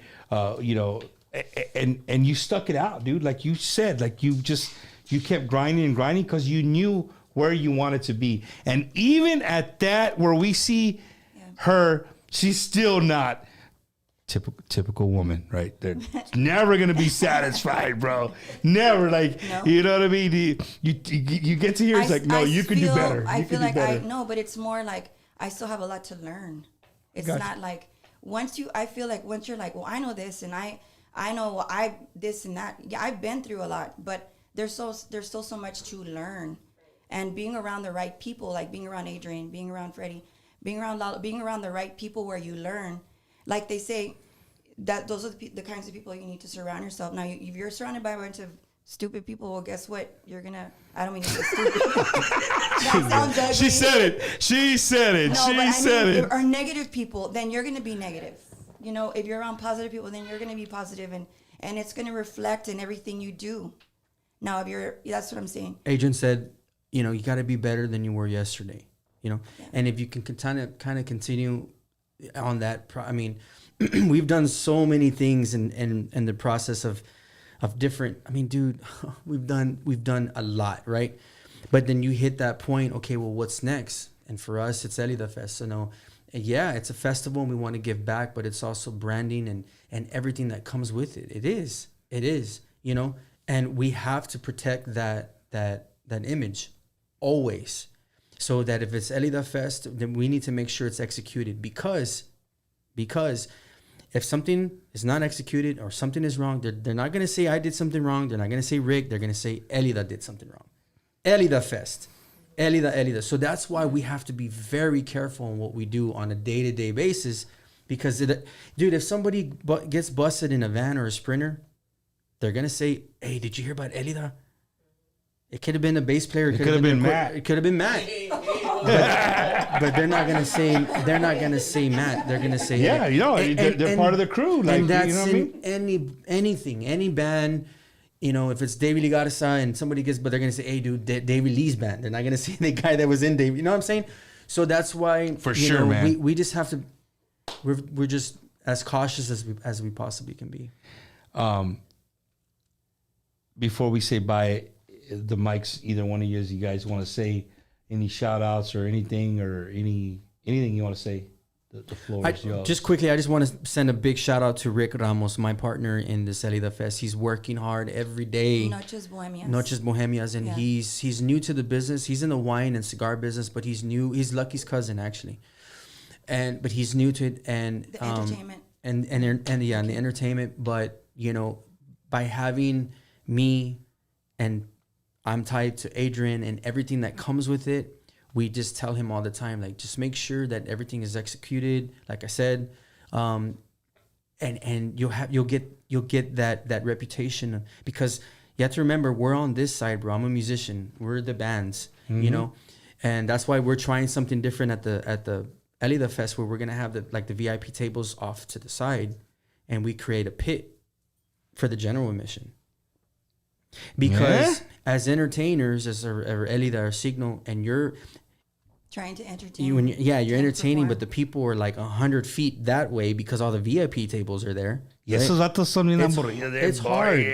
They're drinking. I'm VIP. It's hard, and so that we're gonna try to do it this year. So we're pushing all the VIP tables. We want to make sure that they're taken care of, right? But we want to also give those people that are hardcore, front access to everything. So basically, what you're saying, Lalo, is that Elida's probably going to be getting shots from the left and right, and maybe well, her mom and her dad are going to be no there. Shots at night. So and our shots kids at night. and everybody's going to be there. so so just a quick shout out to Rick, to Adrian, to Sonia, of course Freddie Records, our band, and I don't know, and our families, of course. Of course, our families, and just a big thank you to our fans that have sustained, that have continued to support us. Truly grateful. And what I really, really, really, really, really want to know is, and I hope they post it, what would you like to hear Elida y Avante do next as far as musically? Like, yes, I want to know. I'm very curious. Dude, that's a great question. That's a great question. You know what? How about you do another rapid for that? No artist has ever asked that. Like, It's important. It's important that we know what our... there you guys go, man. If you're an Elida fan and you think that, she should try... Hey, and the reason let I them know. ask, the reason I ask is because we have a complete album, but we feel like something's missing. And what's missing is that what we want to know from the audience, from the public, what they think that we need to record. And so I'm very curious to know, because at the end of the day, we do this for them. Well, of course, we as artists, we express ourselves artistically, but I'm just curious to know what their opinion is as far as what they think we should record. And a lot of my songs, for some reason, again, being female, my hits have been ballads. It's crazy to think. But I'm just curious to see what they would like us. Juntos Hasta Morir was probably the number most one. viewed. Yeah, it's number one. That's our, like I was telling you, that's our jam. Yeah, I'm gonna throw it now. I'm gonna say now. I'm gonna throw mine in there, and Lalo, by next year he's gonna have a tuba player in the back. They're gonna throw a banda. They're gonna throw a banda song in there. And that's where it becomes tricky because it's like Freddie never really comes in like into anything that we're doing like in the studio. But if I turn in a banda song, that's probably gonna be an issue. Now, hey, but you be pushing the envelope. No, like, but that's cool. If we did something with a banda artist, I'm pretty sure he'd be like, cool, an established banda already. Oh, of course. Okay, but I mean, at the end of the day, we're saying what she's saying is like, what do you want more of? Because see, dude, like we've done mariachi, we've done cumbias, we've done romantic cumbias, we've done so many different styles, from conjunto to norte. I mean, we've been all over the place, but it's always catered off to sort of what's popping off at the time. Look, man, I'm gonna say something. I remember hearing an interview from Ricky from Intocable, and the reporter asked Ricky, the new album, is it gonna sound like the old Intocable? And he says, well, it's still the same guys recording. It's still us. He says, but let me ask you a question. He says, they said, is it gonna sound like the old Intocable? He says, let me ask you a question. He said, are you still driving the same vehicle you did 20 years ago? Are you still wearing the same clothes that you did 20 years ago? Nail on the head right there, bro. So to us, it's like you have to keep evolving. To us, not. I mean, I can't speak on behalf of anybody else. You're right, dude. To each his own. I'll let you. You can stay on this soapbox all you want, because everything you saying is what I preach on the show. Like, we have to evolve. Our music's evolving, and if you're an older Tejano fan and you're used to Tejano music sounding a certain way, Elida comes out with a song that you're like, hey, hold up, that's why is Elida? Why are they doing it? Yeah. Hey, give it a chance. I'll be the first to tell you, with Intocable, I just had this conversation last night with Joey.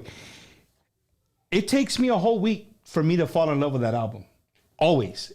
When they coming out with those albums, I would download it and I would hear all the songs. I'd be like, hey, bro, like this, eres mi droga. Like, where's all of that kind of? But after like a week, that stuff grows on you, dude, and then you expect that. Now, if they put out an album, I'm like, hey, bro, hold up. This doesn't have enough funky to it. Yeah. Like, you know what I'm saying? But you know what? If you look at it like this, bro, they already... Okay, so, Eres mi droga, right? They already have that car in the garage, bro. Yeah, why buy another one? Yeah, why do you need another Dodge? No. I'm with you. So, you need to keep adding... Dude, I mean, they're at another level where they're stacked for Ferraris and... You know what I mean? when you got that huge catalog, right? Yeah. But I think what she was trying to say is because... You know, we as artists, you know, look, at the end, I mean, we could probably record whatever we want as artists. Well, whatever Freddie allow us to record. But what we're saying artistically, we challenge ourselves all the time, right? But then you hit a moment right now where the market's kind of going, okay, is it this way or is it this way? Or, you know, and that's what we're trying to say. It's like, you know, because look at Secreto, bro. Oh, for sure. For sure. I mean, they're playing old covers and they're changing them up and they're banging. But you know what? It could not have happened to a better group of guys, because I remember them when they were younger and they were just kind of playing locally, and it just, the stars lined up. But like I said, it couldn't happen to a better group of guys. They're so good, bro. Their musicianship is so good, and it just worked. You can't hate on it. Just for sure, it is what it is, bro. You definitely can't hate on them. Yeah. Again, I'm just here still sitting in awe before we say goodnight. I'm still sitting in awe that Elida came out and said, hey, man, let us know what you want us to do. Like, artists don't do that. Like, we're an artist. I'm going to paint the picture that I want to paint. But, hey, they're giving you the chance to pick the colors or, I don't know, pick the frame, something. I don't know. But reach out to Elida if there's something you think that that would be, you know, something cool, something different. I think it's what Lalo said. We'll accept it. If it's coming from you, we're gonna accept it. You know. But let me just say too that we do have new material out. Like, we have the new single. Well, it's not new, but it came out not too long ago. Just give our music, the newer stuff, give it a chance too, and of course, social media has a lot to do with it. Radio has a lot to do with it as well. And we're grateful to all those, of course, radio outlets and everybody that has helped us as well. But like you said, it took you a week to get used to the music too. And it's kind of the same thing. Like, we're evolving too. At the same time, I'm curious to know what the people have to say about what they would like us to record. I mean, I don't know. Anything you put out, I know for a fact, people are just... If it takes them a day, it takes them 2 days, whatever, they'll grasp it and run with it. Yeah. No banda, that's not Elida. That's what I was thing I love about this band. They stick to our roots, our Tejano roots. Banda's coming fast and strong, maybe, but I love the way Tejano's still alive. It's because of bands like this. Yeah, I agree with you 100%, but we could throw something different in there. You know what I'm saying? We could throw. You like banda? You like banda? I don't, but. Well, you mentioned you like two. I'm a fan of music, and before we I keep saying we're gonna say bye, right? But one thing that I really love and I respect right now, and I don't like it at all, is corridos tumbados, right? All these young kids, like in the valley, that's huge, right? Yeah, it's a big thing. But these people who made this music, that shit didn't exist 7-8 years ago. Right? These are kids who took their old dad's corridos and they put in lyrics to way they're living life now and put in that, and they ran with it and it's there, and it's not going nowhere. It's sitting there. So I respect that. You know what I'm saying? But I don't know. Have you ever done a country song? I used to do that back in the heyday, like before I started up with Avante. But that was, like every young girl does the whole top 40 scene. I did it back then. But now that I'm doing my own thing, country's not, it's not my forte. It's not something that I would want to record. But mariachi, that's more my mole and conjunto and tejano, and that's more me. We want to thank you, man, for having us, bro. Like for real, it's cool. I appreciate you guys coming, and again, guys, the date again to be down there in the valley, July 30th. Yes. And the makeup comes out too on that Monday. That Monday you can pre-order the Monday before the festival. Colores, makeup by Elida. Yeah. ¿Qué más quieres? ¿Qué más quieres? So, guys, again, thank you from the bottom of my heart for coming onto the show, and I continue to wish you guys nothing but the best. I'll be there to support you anytime you're within 90 miles of me, and we can get out there. Thank you. And just keep leading the way, Elida, because you're. I know artists don't like to throw that on their shoulders sometimes, but you are definitely a pillar in our genre right now. And I know many people, male and female, look up to both of you, right, as musicians and stuff. So continue to do what you guys doing. And guys, thank you guys so much. This is your first night watching Bumpers Wacky Wednesday. Thanks for hanging out. It was a great interview, great night. Stay tuned. I'll let you guys know this week who we're gonna have next Wednesday, 7:30, Bumpers Wacky Wednesday. Yeah. Don't forget, Elida Fest, the place to be. Yeah. July what? 30th. July 30th. Can't miss it. July 30th. Yeah. All right. Y'all have a great night, and thank you guys for tuning in. I'll leave you with this. Bro,